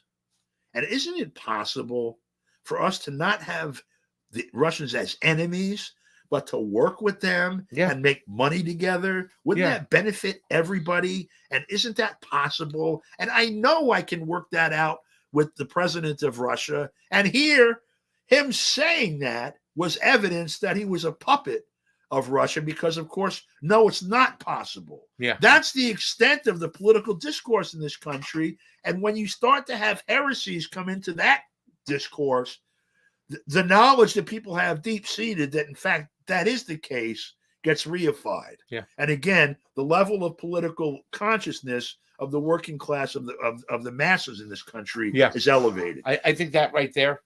Say that last line again, because that's the most important thing. Yeah, what we're trying to do raise the consciousness of the masses. So I've said this before, Don. I'm not supporting Don. I'm not voting for RFK. I'm not sending him money. I'm not supporting him. But I'm very thankful of his campaign, because the things he's talking about, it's raising the political discourse, and we need that more than anything. The hell with the results that we know we're going to be BS. We need the discussion raised over here, ladies and gentlemen, because if we don't have these discussions, they just go away. Right. People forget. We live in the United States of amnesia.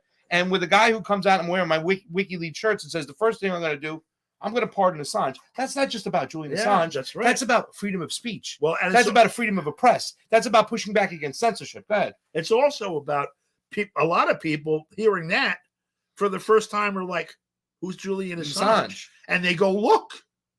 And that's a big effect of having that conversation. That's my point. The media has been literally totalitarian since Reagan was president.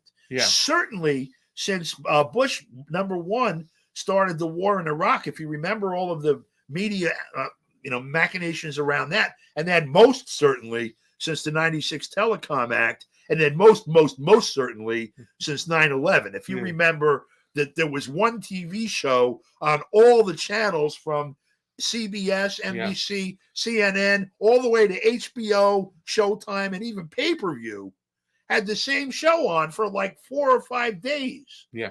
So winning is defined differently, I think. I think when we have these discussions and we get them back in, I know you got to be excited because you're older than me. What are you, 52 now? 2 years old?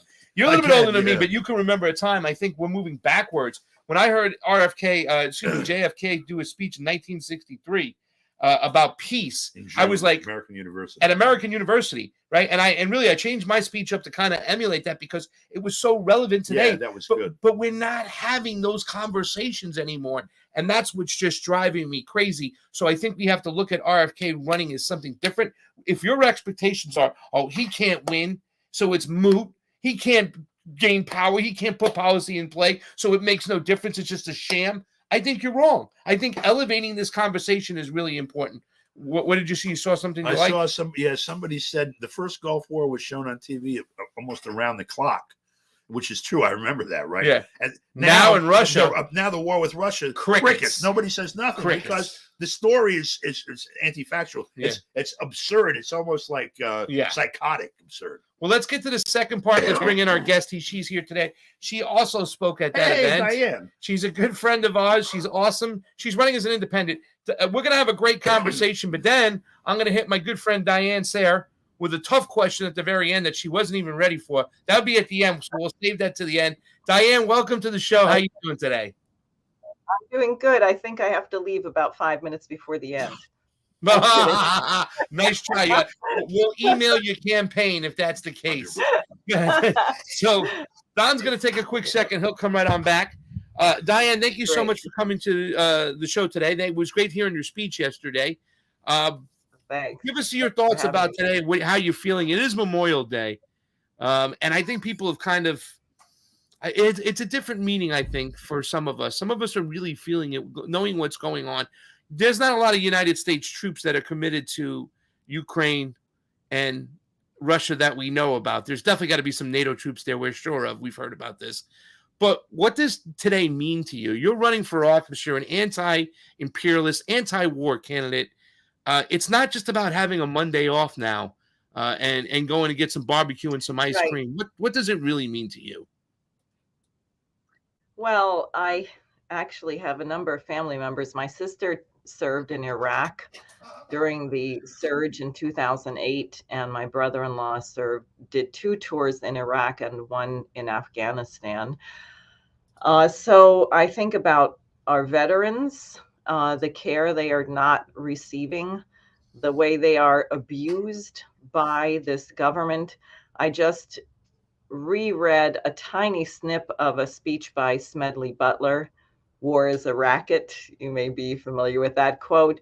Yeah. And he talks about how many countries he was in securing oil or fruit or other raw materials, not securing the principles that the United States claims to wish to uphold, or what our soldiers actually take an oath to uphold. Our Congress certainly does, our president, which is to uphold the Constitution of the United States.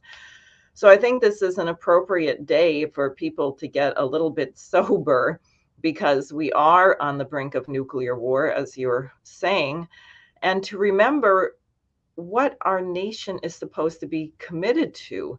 The first Memorial Day was after the Civil War, and the person who spoke at it, who was then a congressman, James A. Garfield, and he was a veteran, was himself assassinated later, and Lincoln had been assassinated.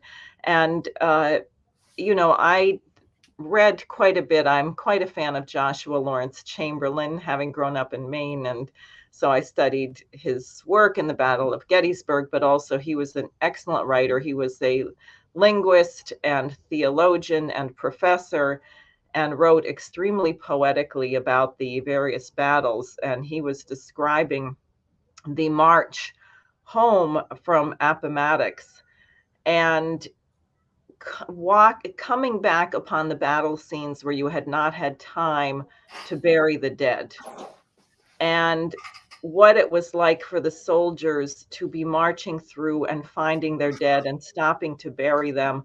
And then he said one day they were partly back. It was a torrential downpour, and someone, I forget who, came galloping up on horseback, face drawn, and they knew it was something terrible. And he said, "The president has been shot." So before the soldiers even could get back to Washington, D.C., from this horrific battle that took 600,000 lives, many from disease and other horrors, uh, everyone in it knew that the president, who had been fighting to keep the nation together and who had this very agapic vision of how the nation was going to be reunified after this war, had been assassinated. And I think that's just an unbelievable thing to imagine. But I think also the culture of our nation obviously was much higher than it was later, because President Lincoln's death did not result in riots. It didn't result in the nation disintegrating. You had many people in the United States who were great intellectual powers, which is a credit to, again, these founding documents and the principles of our republic. So I think we would do well to reflect a little bit on how far we've come from that, how few people could actually read the Constitution today in the United States and understand what's in there. And I think we better quickly dedicate ourselves to making sure that that changes. Amen. Thank you so much for those words. Let's get into the second topic of the day. Diane, I had you for a third topic. We will get to Lindsey Graham's comments and get you into that too as well, because at any time we can spend bagging on that son of a beeswax, Lindsey Graham, I like to take full advantage of it. But first, let's take a look at this here, because I'd love to get your opinions on this. So there was the tweet heard around the world, is what I've been calling it, because everybody went crazy about this. RFK deleted this tweet in support of Roger Waters. He says, "Roger, you are the global hero Orwell had in mind when he said, in the time of universal deceit, telling the truth is a revolutionary act. The high priest of totalitarian orthodoxies are trying to silence you with censorship, gaslighting, and defamation. Please keep speaking truth to power." But then that was short-lived, because shortly after, he deleted these tweets. And it says, in my remarks about Roger Waters, and this is him kind of, responding to the deleting the tweets, I was referring to his dissent on COVID and the war in Ukraine. I have only recently learned about some of his other views, which I do not share. And this is what it's all about. And this is why people freaked out.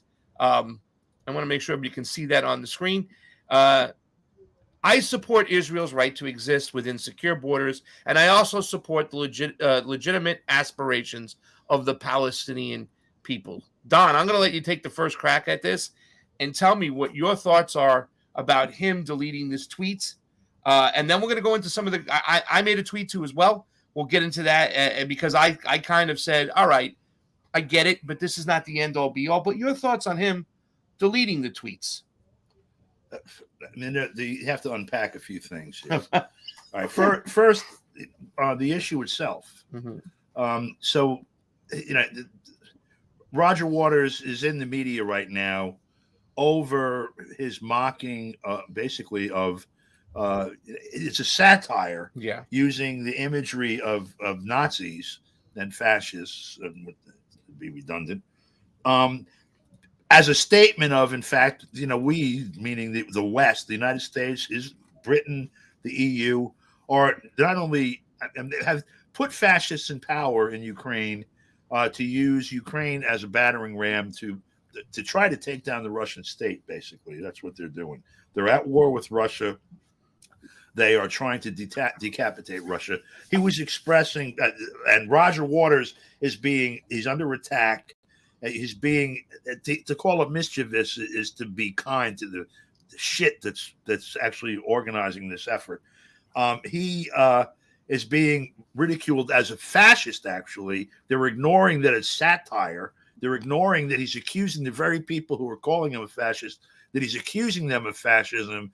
And there's evidence, the very people that they have tattoos of swastikas. They name their squads, military squads, after Nazi squads. So whatever. Robert Kennedy says this thing about Roger Waters, supporting what Roger Waters did, and that is clearly because he's in the media about this right now, in support of his position in Ukraine. This is not a popular or even a permitted topic in the Western media. You are not allowed to be on television and take that position, for example, ask Tucker Carlson or go back and ask Phil Donahue. This is something that there's no dissent permitted on this. And he took an affirmative stand behind a popular cultural figure who's taking that stand. And he's made a campaign issue out of this particular thing, the war also. So that's the context for this. All right. They have a brand new campaign. The style of campaigning is new this year. You've had coming into, its own Twitter, Facebook, all these different platforms. They have supplanted already, the typical cable news outlets, the newspapers, etc., as the primary source that voters get for their information. And at the moment, despite all of the machinations of the government and large corporations to the contrary, there is a decent amount of information that's counter public narrative, counter official narrative that is broadly and openly discussed among large chunks of this new environment. So the rules on how to conduct a campaign in that, the mechanical processes of how to manage a campaign like that are being sort of invented on the fly. And Robert Kennedy, despite the fact that his father was Bobby Kennedy, his uncle was Jack Kennedy, and he's been involved as an activist for decades, is a novice to this electoral process. And he's constructing a campaign because of the issue content of it that does not have the advantage of the network of Kennedy operatives. Most of the people that he referred to in his opening contest and his family actually are involved in the existing structures of the Democratic Party. And so they're not going to be helping him run a campaign. So how do we do this tweet stuff as an adjunct to our campaign? Who sends it out? How do we make sure that we don't mess up and confuse our messaging, blah, blah, blah? It's all being invented on the fly. It's not even primary season yet. Yeah. If this is a misstep, then you don't crucify him for it. And if you look to the content, what did he say? First of all, you don't run a Democratic primary and say Israel doesn't have a right to exist. You can do it, but you're no longer participating in the primary as of tomorrow. That's a fact of American political life, no matter how you feel about it. My personal feeling, and I'll state it as loudly as anyone cares, is that Israel does not have a right to exist. It's a European colony in the Middle East, in Palestine. It was given the sanction of sorts of the United Nations, and so under what you could laughably call international law, perhaps it has some standing. But it's actually, in fact, an occupation by white Europeans. You want to talk, the very people that will point fingers at everyone for being racist and nationalists and Nazis and everything else. This is the typical Nazi state. It's an ethno-white European state sitting on top of a bunch of, as they used to refer to folks who weren't white ethnics, colored people. That's what Palestine has been reduced to under Israel, and I don't think it has a right to exist like that. But all he said was, I think Roger Waters said some great stuff referring to this other thing, and Roger has said what I just said. I'm not going to fault Kennedy for saying that, and I'm not going to fault him for saying, ixnay on the Israel A stuff, because otherwise you don't run a campaign. Yeah. So the short version, sorry about the long version. No, it's okay. The short version is that people make missteps in the campaign. You look to the substance of the campaign. If you care about, if you're looking at him as, gee, I want to elect him as president, or I don't because I don't like his views on this, that, or the other thing, that's one thing. That's not how I see these candidates, as I explained anyway. But don't crucify him over this, because this is really not substantive. This is necessary political Tourette's to play in American politics. And when you get where you're going to go, you make policy. If they don't shoot you or whatever. Yeah. Well, if they don't RFK or JFK, you RFK. Diane, I want you to get in there, and you got to be careful because you're running for a senator in New York. Right. There's a lot of Jewish people there, a lot of Jewish voters. So watch yourself over here. I don't want you to get yourself in trouble on the combo couch. But Don said, I don't think Israel has a right to exist. That's my opinion. Kennedy can't say that. Why don't you give us a little? And I'm sure you had some situations. Well, there is enormous pressure, but there are also. I just want to point out that I'm sure you had some situations in your last candidacy, your last campaign, where they go, Diane, what did you do? Why'd you put that up there? Why didn't you do that? and try to reverse course. But go No, ahead. actually, yes. When I started running, someone told me I should delete a huge number of my previous tweets about my opposition to the coup against Donald Trump, about why Trump was superior to Biden, about the fact that I actually had been in Washington, D.C. on January 6th, not at the Capitol, but at the Ellipse with giant signs calling on Trump to free Julian Assange, because I thought there might be hope that he would do this. And actually, I deleted one tweet, which was about initial support actually for Trump's Operation Warp Speed, because I cannot support the mandates or the fraud on the whatever we're not supposed to talk about anymore. So at any rate, I deleted one tweet, and then I said, too bad. I mean, people told me I should. I said, who cares? How can anyone trust me if I'm going to hide what I said before? And why would Americans be so blocked? And they are. And I'll tell you, as a candidate, there's nothing I hate more than people saying, where do you stand on X? Because my stand on X is actually, you, the American people, have been shirking your duty. Why do you think the Congress sucks? Because you don't visit them, you don't call them, and now you're going to come to a meeting and you're going to roast me for where I stand on some little issue when we're on the brink of nuclear war and the biggest financial blowout that's ever hit civilization. So it's a very difficult position, but, take the Anti-Defamation League. It's organized crime. I was horrified to go to synagogues in New York and see them supporting Ukraine.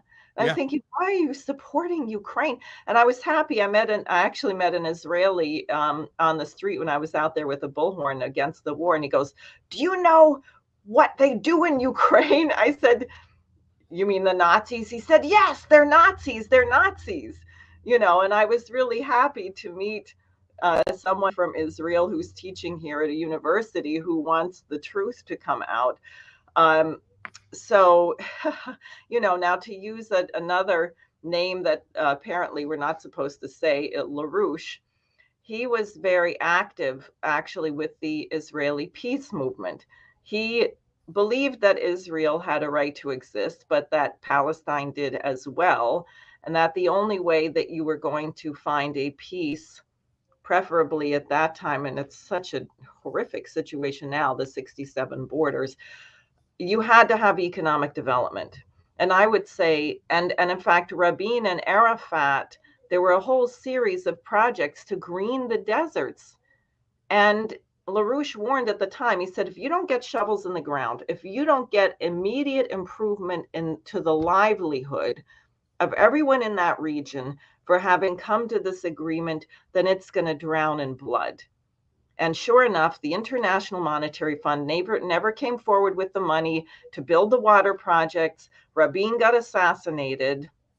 And, these leaders, Netanyahu in particular, who was a very nasty piece of work, are a tool of the financial interests and others that want to keep this region as a cockpit of war.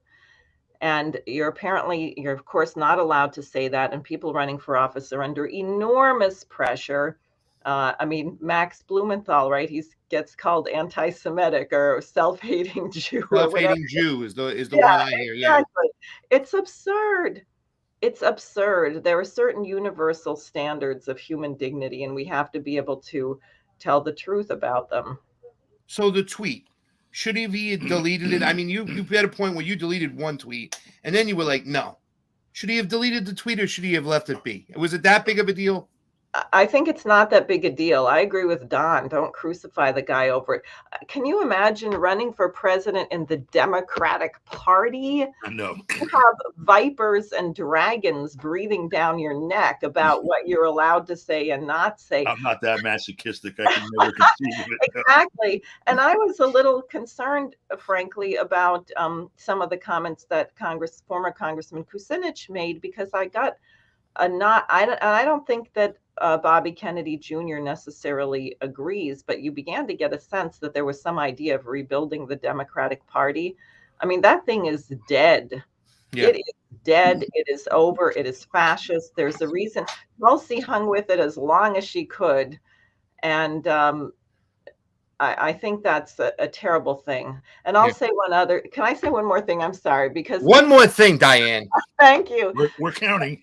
Okay, this election is so urgent that you can say that, and I'm not sure who I would support or who will someone else enter the race, but I think Bobby Kennedy Jr. has a very, very important legacy, which he seems on one level to be committed to, which is the legacy of his uncle and his father, and this question of peace. We urgently need that in a president. And I think it would be a tragedy of the highest order if he were not able to free himself from the spider webs of the Democratic Party and represent that. I think it's actually a very, very serious matter. And we cannot allow this thing to end in tragedy. Because from what I heard in Kingston, this thing is headed for a tragedy. And Kucinich may not have accurately been representing what Bobby Kennedy's view is of the matter. But if there is any thought that somehow staying within the party is more important than telling the truth when we're in a life and death crisis, then that would be a terrible tragedy. And I think we, the citizens, have to not allow that to happen. I just think that it's awful early to try to surmise what's going to happen. He, on the question of will he run Democrat as or whatever, yeah. Bobby Kennedy himself was asked directly, and he said, "Well, first of all, I don't have a plan B. I intend to win the Democratic primary," which has been the political answer the whole time. That always is every single, you know, and it has to be. Yeah. Kucinich, spent his political career in the Democratic Party. I don't think, knowing him from watching his career, I don't think necessarily he sees that as the beginning and end of everything. I'm thinking of the litigation that he did, Kucinich, Conyers et al. Against Obama over the Libya war. I don't think he sees that I have to play Democratic pool in order to be in the game. And so whatever develops over the course of the campaign, Kennedy with an anti-war and an anti-poverty program properly handled, I think is going to have so much gravity itself that the possibilities will just create. Freedom of speech candidacy too, freedom of a press. First thing he said he'll do is free Assange. That's got to be a good thing. But here's another angle I want you guys to take a look at. This was my other tweet. Let me get it up bigger here because it's so small. And I said, oh my God, RFK deleted certain tweets. How dare a guy whose father and uncle were killed by the CIA be cautious about his rhetoric towards Israel? I think we should concentrate more on the national discussions and education he is bringing to the table rather than constantly nitpick at his every single fault. That's just my opinion. I think people have to realize who this person is and where he comes from. And a lot of people go, oh, the CIA and the mob killed Kennedy. But who was the mob back then? That mob, the head of the mob, was also Meyer Lansky, who was very, very connected to the state of Israel. You know what I'm saying? And John F. Kennedy was very critical to what Israel was doing. There was a lot of things going on. He wasn't just like, let's give them a free pass, you know? So I think that he has to be very careful in what he's doing. I think he's getting very closely near pushing a lot of buttons where these entities, these dark entities, which have killed people so close to him, he's got to be careful there. Shouldn't that come into factor when we look at these things? The fact that he is a Kennedy, he comes from a different perspective. Diane, your thoughts? I think that's exactly right. I think the question is the principle. And I'll go back to what I said, which is it's easy if you're not running for office to nitpick. I mean, that's one of the things about leadership. I'm a musician as well, so I'll use a different analogy. If you're sitting in the orchestra, it's very easy to see when the conductor forgets to bring in the clarinet section or, make some little error, but have the clarinetist go and try and conduct the orchestra. They'll fall on their So it's very, very easy to criticize leadership, to criticize someone who's had the courage to step up and say, I agree, I will take responsibility for the nation and Yeah. the nation and the world. That's huge. But Don, I'm going to show you Fee's tweet. Fee's not here. That's what. She's on assignment. I'm going to put it up for the people to see because, and I think this is fair, Diane. I want you to point too as well. Don, come on. A red line for a lot of people is Israel-Palestine. It is just a line in the sand for quite some time. And Fee puts down this. Let me read it real quick. It seems that people are making tons of excuses for him, though. Many are simply tired of being sheep-herded and lied to. If he's going to run a serious campaign, he needs to be far better on foreign policy and the things he is saying.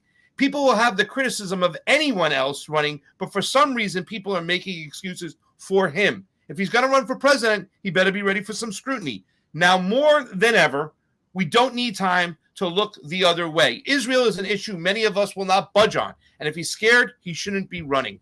Your thoughts, Diane, and then we'll get to Don after. Oh, your thoughts, Don, and then we'll get to Diane after. Sorry. However you go. Go ahead.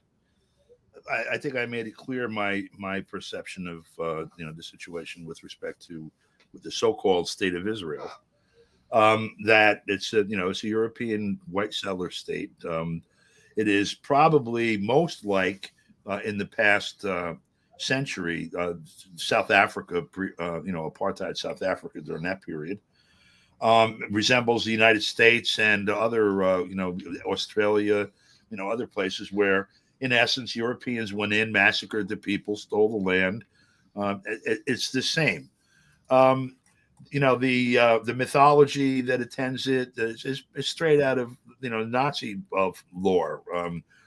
A land without a people without a land. That was the way that the Germans, the Nazi Germans, looked at Russia, for example. There's this huge land and these pesky people on it that aren't really people. It's ours for the taking. That said, you've got the people that are going to run in the Democratic primary. They're all going to say the same thing about Israel. Some of them are going to say, let's have a war with Russia. And some are going to say, you got to be out of your mind. Let's not have a war with Russia. Now, either you can have no input on that, and whatever comes out of that as fruit, or you get involved in determining what comes out of that. And I'm guessing I would like to try to engineer what happens in the Democratic Party, what happens in the Republican Party, to get someone in each case who is not going to go along with the Victory in Ukraine Act that's pending in Congress, that says it's the policy of the United States to make sure that Ukraine has all of the land that they had at 1991 boundaries returned to them. Not implied in that part of that is, in other words, it's a policy of the United States to grab control of Russia's largest warm water naval base and evict the Russians from that base. They've had it since 1783. Okay, they're not going to give it up without a war with the United States. And in the background of this, an attempted assassination of the leadership of Russia, which under their nuclear doctrine is one of the two causes that will allow them, under their doctrine, to use nuclear weapons. I would like to have somebody in each party as a candidate that thinks this is a really stupid, insane idea, and that pledges, for whatever that's worth, to stop it from happening, as opposed to candidates that promise it happening. Yeah. I don't think this is inconsequential. Diane? Well, I concur. I think you have to prioritize the questions that are existential. Not having a nuclear war with Russia or with China, those are existential questions. A nuclear war is over. Also, Bobby Kennedy Jr. keeps talking about the CIA and freeing Julian Assange.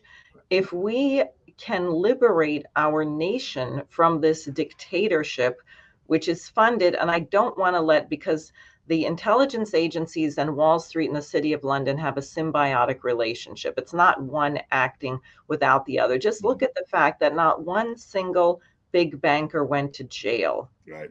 I think the closest thing, now I'm blocking on his name, but was one guy who didn't even run a whole bank, right? So clearly they're totally in this together. And if someone is prepared to go after that, if we could shatter the intelligence agencies, reorganize them and abolish some of them, hey, we could have debates. Congressmen would get to know what people think of things. You could actually have arguments about things. That would be beautiful. Yeah. So I think not only us, but other countries, Diane, would have fair elections. Whoa. Other countries can pick their national sovereignty. And you're right. And if you want to finish up your thought, finish up your thought. My next question to you really quickly would be, should RFK's campaign pay for the Bernie Sanders sins here? Because it seems like a lot of people are going, you know, and first of all, I'm sorry, I don't think it's a fair comparison to compare Bernie Sanders to Robert Fitzgerald Kennedy Jr. Francis, not Fitzgerald. Robert Francis Kennedy Jr. Thank you so much. I don't think it's fair whatsoever. I think that this guy, I thought that really, to tell you the truth, Bernie Sanders was a compromise candidate. He sucked on foreign policy. My partner Fiorella just mentioned that he's got to get better on foreign policy. But he's the best candidate on the table for foreign policy right now. And I feel like that he's paying for Bernie's sins and what Bernie did in letting the people down. What are your thoughts on that, Diane? And then we'll grab Don's opinion. Well, this is why I'm saying the American people have to get smarter. I'll tell you, early on in the Schumer campaign, I went to speak to a group, not in the city, of avid Second Amendment fans. It was in effect like a gun club. And I decided that I wanted to talk about why the United States had to have a good relationship with Latin America, and the fact that Garfield and McKinley had both been assassinated, who wanted to build transcontinental railroads, you know, down across the Darien Gap to Iberoamerica. In fact, McKinley was killed in Buffalo at the Pan American Convention. So it was clear it was a really big deal to the British that this entire mass of North and South America not all become republics. And they wanted to keep this disdainful attitude of North America against the South.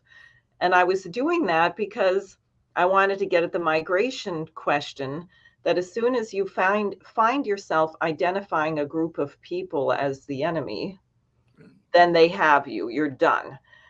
So this was my idea. So at the end of this whole presentation, someone says, where do you stand on the Second Amendment?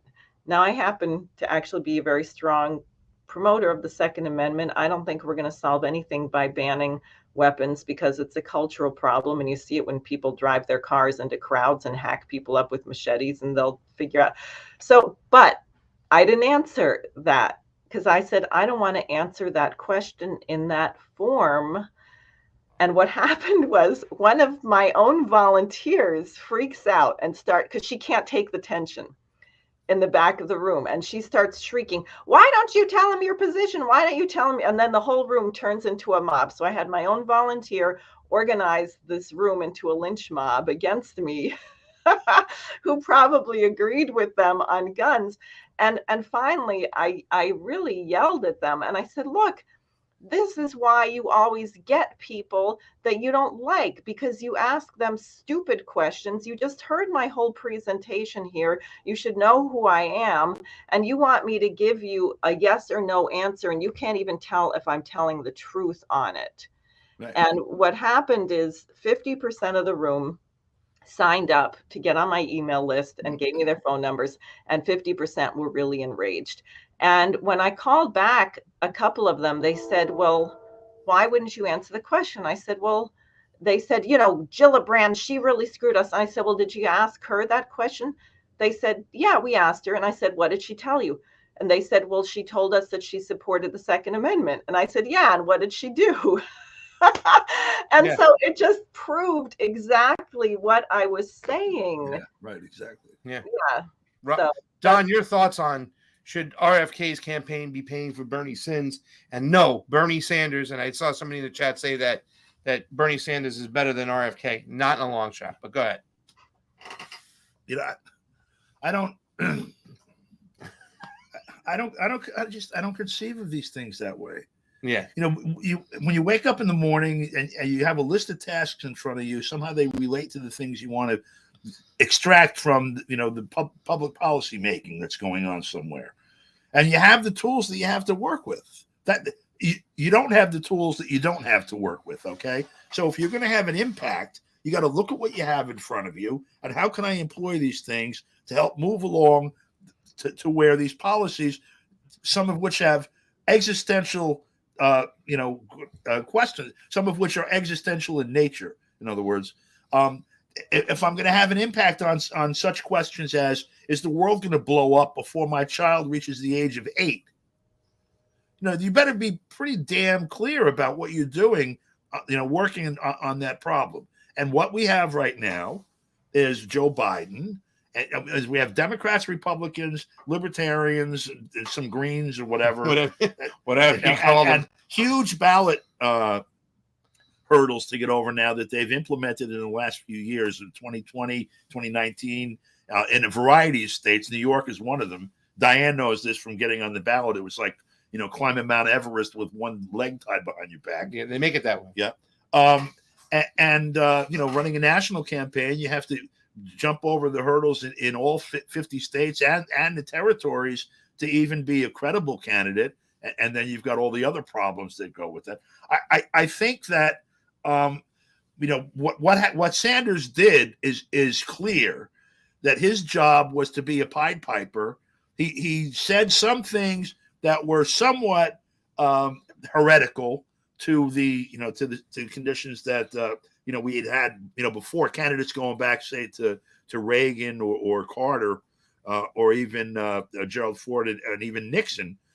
But in essence, his foreign policy was not controversial at all, unless you think American empire is a bad thing, and then because he essentially took the retail foreign policy line. He always did, by the way. He was a socialist who thought that the only socialist bloc that existed on the planet, was run by evil, murderous, psycho men and women, and therefore was the enemy. That the Soviet Union and China were the enemy of socialism. This alleged socialist, and he was happy to see, the center of the capitalist empire take them down, while he didn't say or do a goddamn thing about it. So, this is not someone who I think is akin to Robert Kennedy, because Kennedy is actually raising questions that are existential for the empire.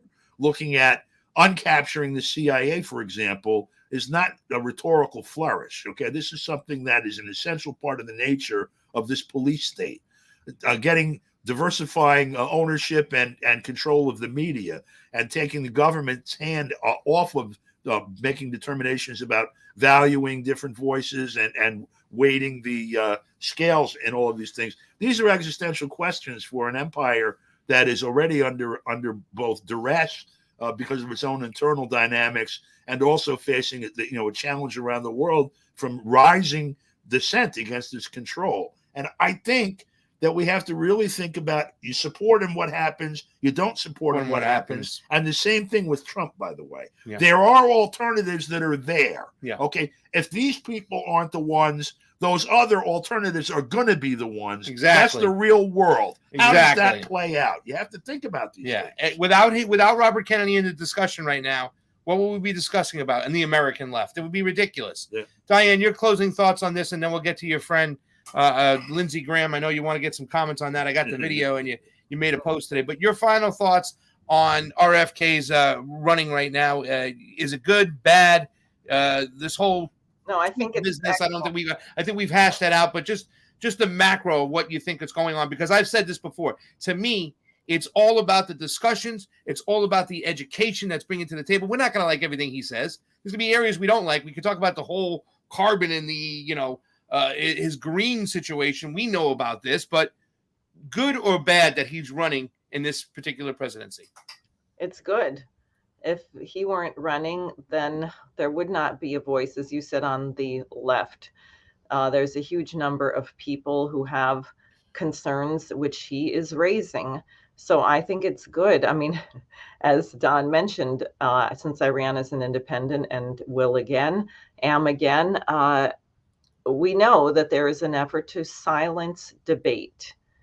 And I think that's the most dangerous thing, not disagreement. Disagreement is not a threat, of course, unless you're a dictator, Right. but otherwise it's not a threat. So I am very glad. And I think because of who he is, because he does express a certain loyalty to the principles of Kennedy and his father, then I think it's better than good. I think it brings a certain potential that perhaps the United States can remember its identity, which would be a very good thing.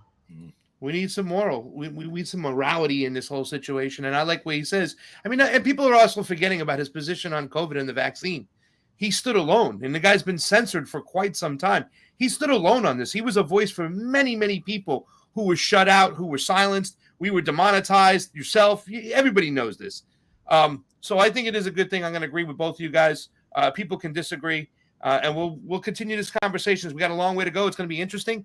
But, you know, I was in Honduras observing the elections, and I got to say this because I heard RFK on this interview with Dave Smith, who Dave Smith might be the libertarian choice. Dave Smith's been on this show before. Comedian David Smith, very popular. A lot of people in the political realm might know him, but in the populist world, and he's a comedian, a lot of people do know him. Very smart guy, makes some interesting points. He's kind of a Jesuit, I would say, of Ron Paul, a non-interventionist. And when you talk about some of the things that RFK was speaking about the other day, when he was bragging about his uncle, and he said that his uncle, if you go to Latin America, his uncle has more streets named after him than any president to ever walk the face of the earth.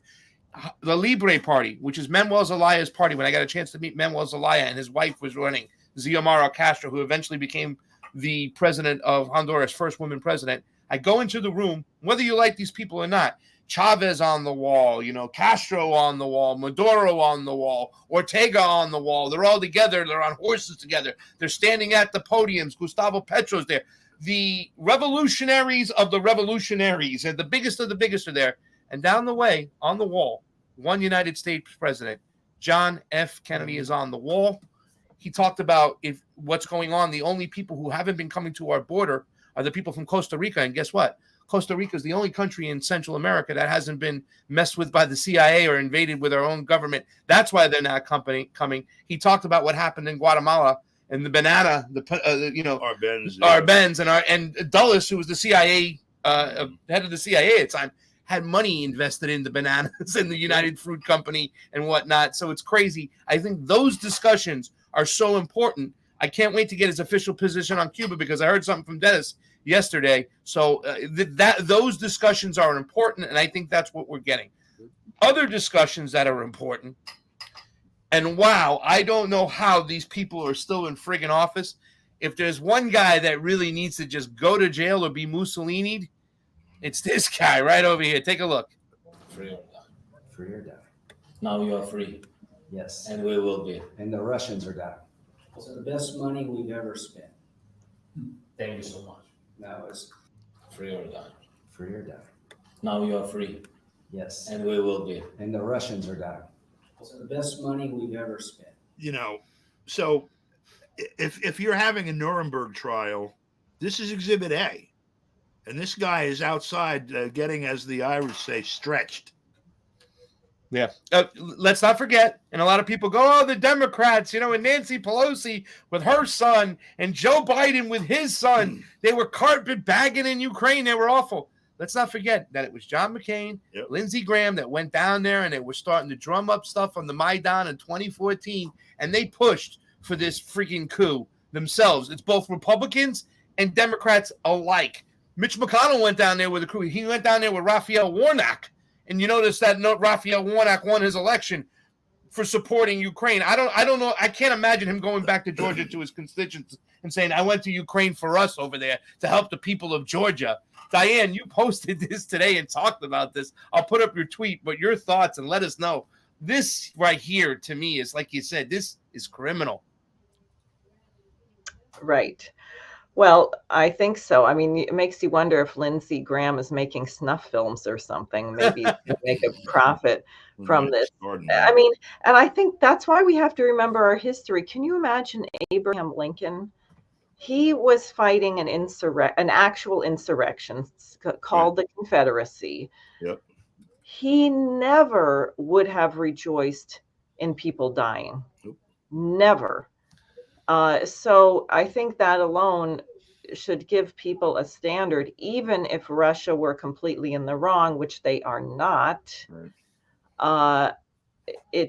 This is something that you never say, and no one representing the United States should ever say anything like that. You know, sitting here remembering when Trump was president, the letter from like 900 mental health professionals or whatever that decided to do a snap diagnosis of him, without any interview. What kind of pathological, psychiatric disorder? How many pages of the DSM-5? This statement from this guy right here betrays, reveals. Yeah. What's his mental state to make that kind of comment? Yeah. And the Russians have issued a arrest warrant for Senator Lindsey Graham on his comments over Ukraine. I think it's great. I mean, I think it's awesome. I wish more people would do that. And here's your tweet. Let's get your tweet up there too as well, Diane, to show people. It says, I believe that all veterans of World War II and all those who died fighting ISIS would agree Lindsey Graham should be expelled from the U.S. Senate for his despicable comments glorifying the death of Russian soldiers. And we already had the post up before that. But yeah, if you want to elaborate on that, this is disgusting over here. And, I hope to God you get elected in the Senate so you can go over there and tell him to his face. Yeah, well, Russia, the Soviet Union were allies of the United States in World War II. That's why I said that. The Soviet Union lost 27 million people, 1 out of 6 people. This is very personal. And the fact that Biden didn't even want to grant visas for American World War II. We don't celebrate the defeat of Hitler anymore over here. I guess people don't think it was such a great thing. But some Americans have family members who gave their lives in that war or who fought in that war, who still remember it, who do think it was a noble act. So if Russia is going to commemorate that, people wanted to go. They weren't allowed to go. And then look at Syria. I mean, we know General Flynn got fired by Obama because he didn't think it was a good idea to be arming Al-Qaeda. What a radical point of view. The Russians destroyed ISIS in Syria. Now, Americans presumably don't like Islamic terrorism, Islamic extremist terrorists.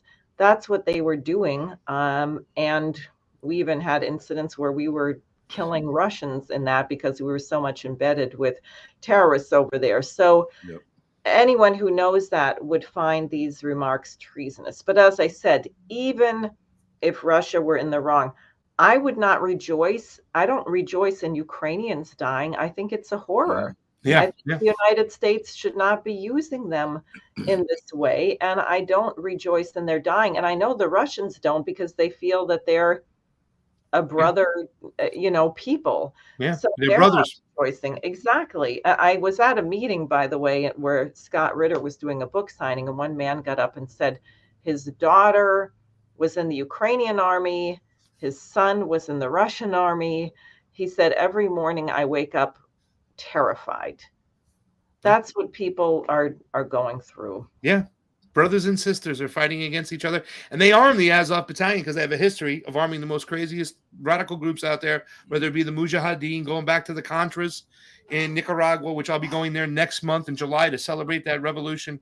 I'm going to hit you with one last question before we get you out of here, Diane. You might be mad at me, but I don't care. I have to be honest and stuff like that. And I think you can handle it because I've asked questions to people similar to this before. When I had on guys from the Center for Political Innovation who were open communists, I said, why do you have to call yourself communist right now? Why can't you just stay on those principles and whatnot? There's been a lot of backlash from the Larouche name.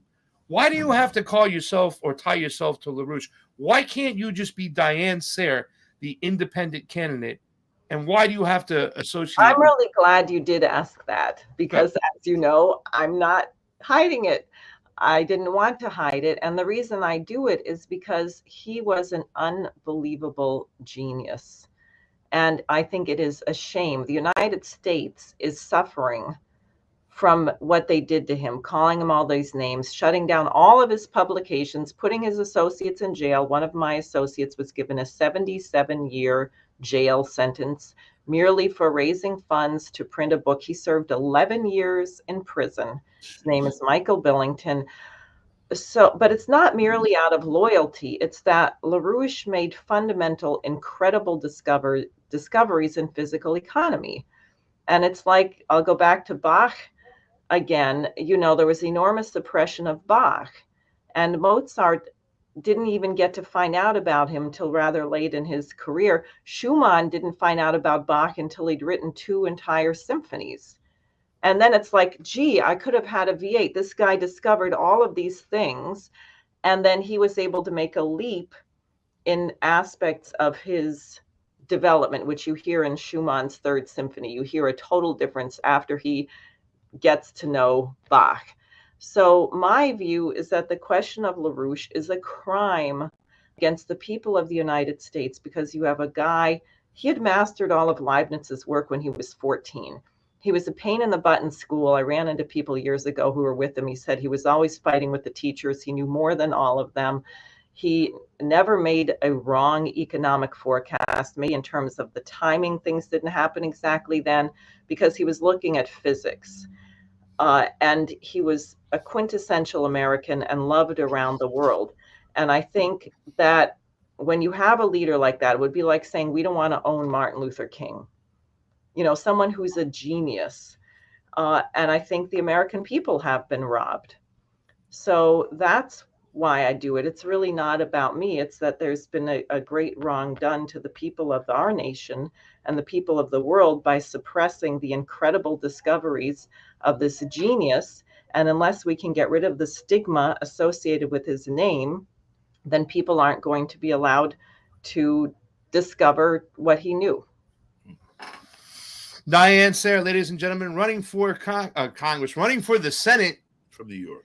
From New York, going against Kirsten Gillibrand, our favorite. I forgot what was the name of the scandal Nexium that she was involved with? I think they just kind of brushed it aside. That nobody even talks about that. It's ridiculous. It's amazing that some of these people are still holding office. Let everybody know where they can find you, Diane. And thank you for coming on the show. We hope to see you again soon. And good luck in your run and your campaign. Thank you so much. So I can be found at SareForSenate.com. I did post it actually in the comments. My name is spelled S-A-R-E. It's very simple, 4 letters. Sare, F-O-R, Senate.com. I am on Facebook, knock on wood, Twitter, and YouTube, and Rumble, Telegram. So you can also find me at those places. Yeah. I did a great episode with you. Got to talk about Yemen, what's going on over there. Very important stuff. So thank you so much once again, Diane. We love you. We'll see you soon. Thank you for coming on. Thank you. I love you guys too. Bye, Diane Sayre, ladies and gentlemen. So, Don, we are getting close to the end of the show. We've been going for over 2 hours and 14 minutes. I think we're going to end the show playing this great video that you did an interview today with Cindy Sheehan. Give us a little insight about what you guys talked about, and we'll go right to the video. Well, it's Memorial Day. We're recording this. Cindy lost her son in Iraq. It had her do deep questioning about first what was going on with that war, because she asked the president of the United States, who was happy to parade her and the families of others that were killed over there around like they were some kind of pet, helping them to continue to sell the war. She got off of that and started asking deep questions that they wouldn't and or couldn't answer. And that led her to on a journey of discovery and activism that's been a real resource for people who would like to see this militarized, insane world of ours changed for the better. And so I wanted to find out from her on Memorial Day what she was thinking, and remembered and incorporated into it the fact that this is her son Casey's birthday, also the 29th of May, and he is the one that was that she lost in Iraq. We're going to go and we're going to play this out, guys. Thank you so much for joining us today. Don Debar, Diane Sayre here today. Great discussions. Thank you so much. We're going to be a great show today. We had a lot of people watching. There's a lot of people out there. Listen, I love the rhetoric. I understand people pushing back, and some of the stuff I would never support a Democrat again. I'm not supporting a Democrat. I'm supporting the national discourse. I think it's so important right now. We have these discussions, and a guy who comes forth who says day one, Julian Assange free. That's freedom of speech. That's freedom of press. We already know my body, my choice when it comes to medical freedom. He was there.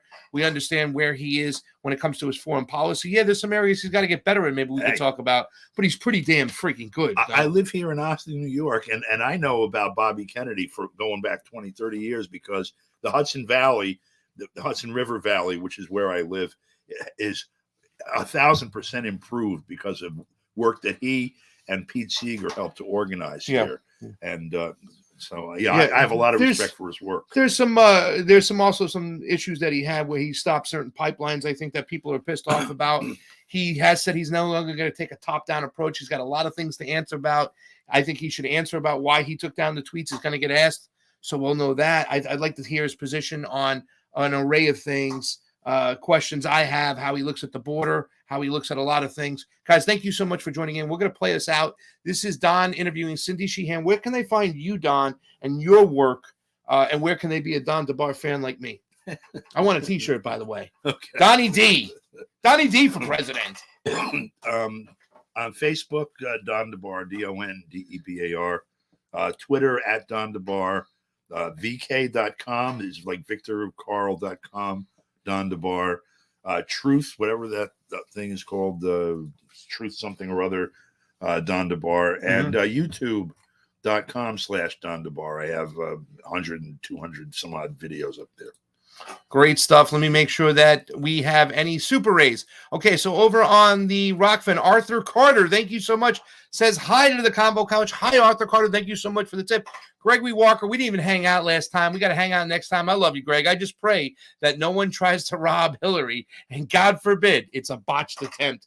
We mentioned about Seth Rich because we didn't even talk about that. Seth Rich was also supposed to testify at that one we never even got to that. Where the other guy was killed. Well, we'll have to talk about that on another episode. So they couldn't even do that. Ellen Verley, thank you so much. The Combo Couch received a tip. Guys, that's our free speech platform. If you got a chance, go over there to that Rockfin, sign on up, $14.99 a month. It always helps us out. Otherwise, we have a Patreon, other things. Take a listen and listen. This is Don Debar interviewing Cindy Sheehan on Memorial Day, and we all know the sacrifices that Cindy made. She lost her son in that war, that useless war. And listen, that's what the main conversation has to be about. It's got to be about anti-war nowadays. There's probably an awful lot of kids that are alive because of her work. That's right. Take a look, guys. We love you. We'll see you soon. I'll be on Misty Winston's show in about 30 minutes. We'll see you then, guys.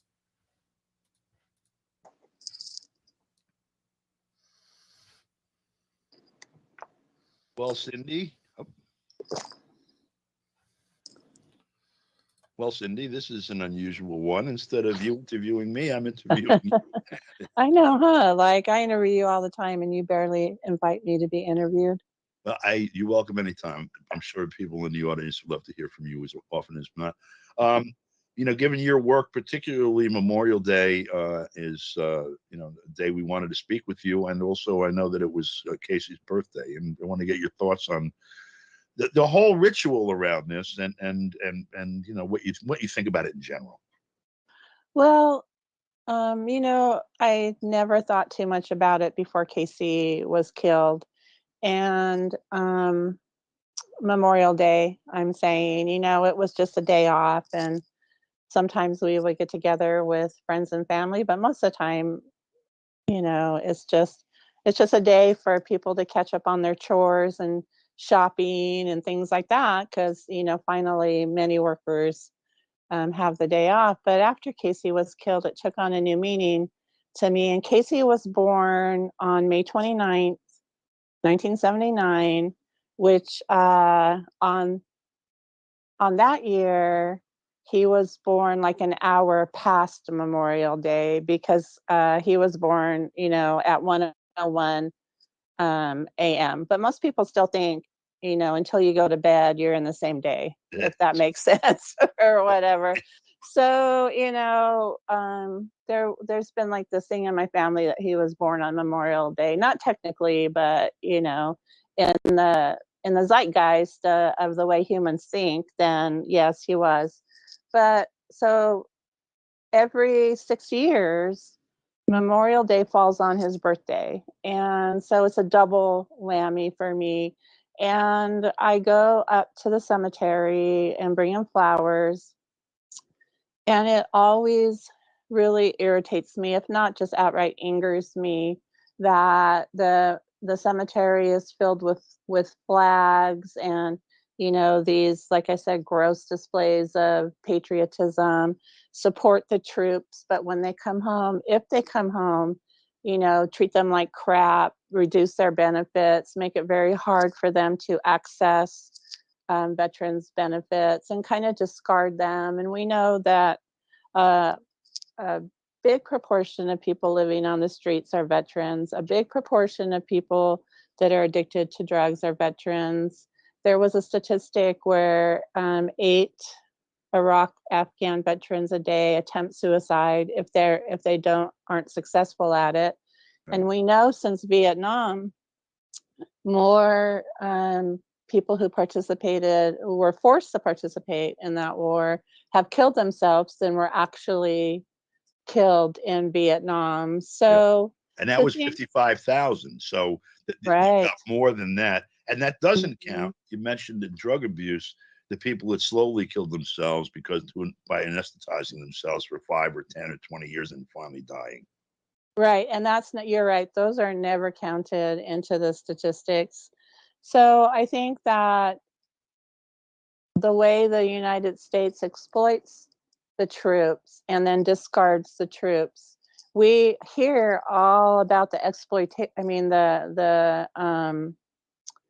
the glorification of the troops, but we don't hear about the exploitation or, you know, the discarding them after their service to the oil companies, to the banks, to money laundering, to you know, drug selling, and, you know, everything that the United States military does around the world is to support nefarious agendas of corporations, or, you know, the CIA and their drug selling program. And I'm not even being hyperbolic or conspiracy theorists on this. This is what the U.S. troops have rarely defended this country.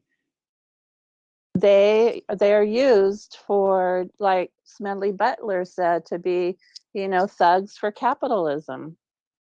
Yeah, the closest this country's come to being attacked since 1900 it is the attack on Hawaii, which was a colony of the United States at the time, actually. And so, in terms of defending the country, none of it's been in defense of the country, really, for more than 100 years. Right. And, you know, we can go into the Spanish American War and, you know, how that was yellow journalism. Yep. Kind of same as it always been. You know, the moneyed interests exploit real events to get us where we are. And, you know, we know that the so-called sinking of the Maine to precipitate the Spanish American War is like 9/11. Right, that's right. You know, so One of the things that interests me about Memorial Day in particular, if you look at the repurposing of holidays that's accompanied, like both an honest grappling with our history, but also an awful lot of symbolic nonsense, wokeism and whatnot, around, say, Thanksgiving, now Indigenous Peoples Day, Columbus Day, these things. One holiday they never redefine is Memorial Day, because, for example, Memorial Day could instead be War Criminals Day or a Disarmament Day. And these are things that for some reason never get suggested anywhere in the public sphere at all. no, of course not. And because the United States economy relies on the military industrial complex.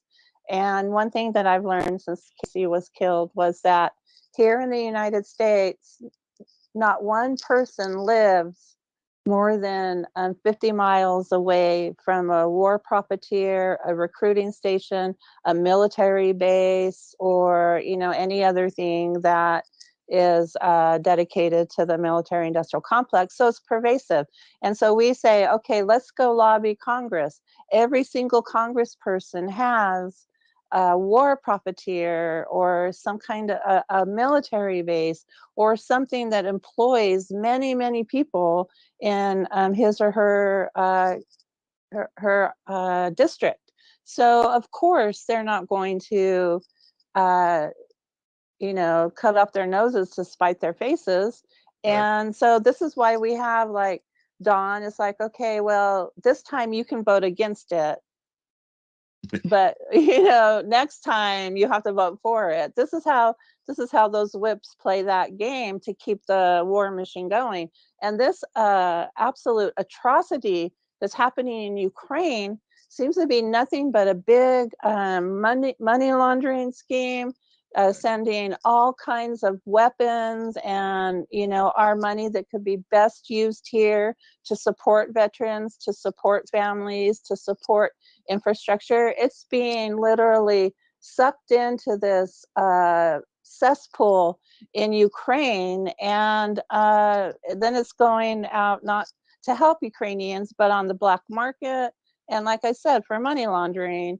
And so if people listening were like, oh, we're against Iraq, we don't believe that the United States going into Iraq is for spreading freedom and democracy, you have to consider that when you're like putting Ukrainian flags on your profile pictures, because it's the exact same damn thing that's happening in Ukraine. Except the Iraqis didn't have swastikas, tattoos, and stuff, which is even worse. Right, it's absolutely worse. Everybody in the social media now, this is kind of off subject, but it's really not. They're all castigating Roger Waters of Pink Floyd because they're saying, oh, he wore a Nazi uniform, when they're supporting literal Nazis in Ukraine. It just is absolutely. And another thing is, Saddam Hussein did not have weapons of mass destruction. He did not have nukes or access to nukes like Ukraine does, and like NATO does. Yep, and he wasn't a threat to anybody. Maybe Iran, and they were able to manage that themselves. If we had left it alone, they would have managed it even better. All right. Well, I'll leave you to your thoughts today, and thank you for sharing with us. And hopefully things will improve from the work you do. So much work, so much good, and hopefully we're going to see that bear fruit at some point. Well, thanks, Don. Thank you for having me on today. Thank you.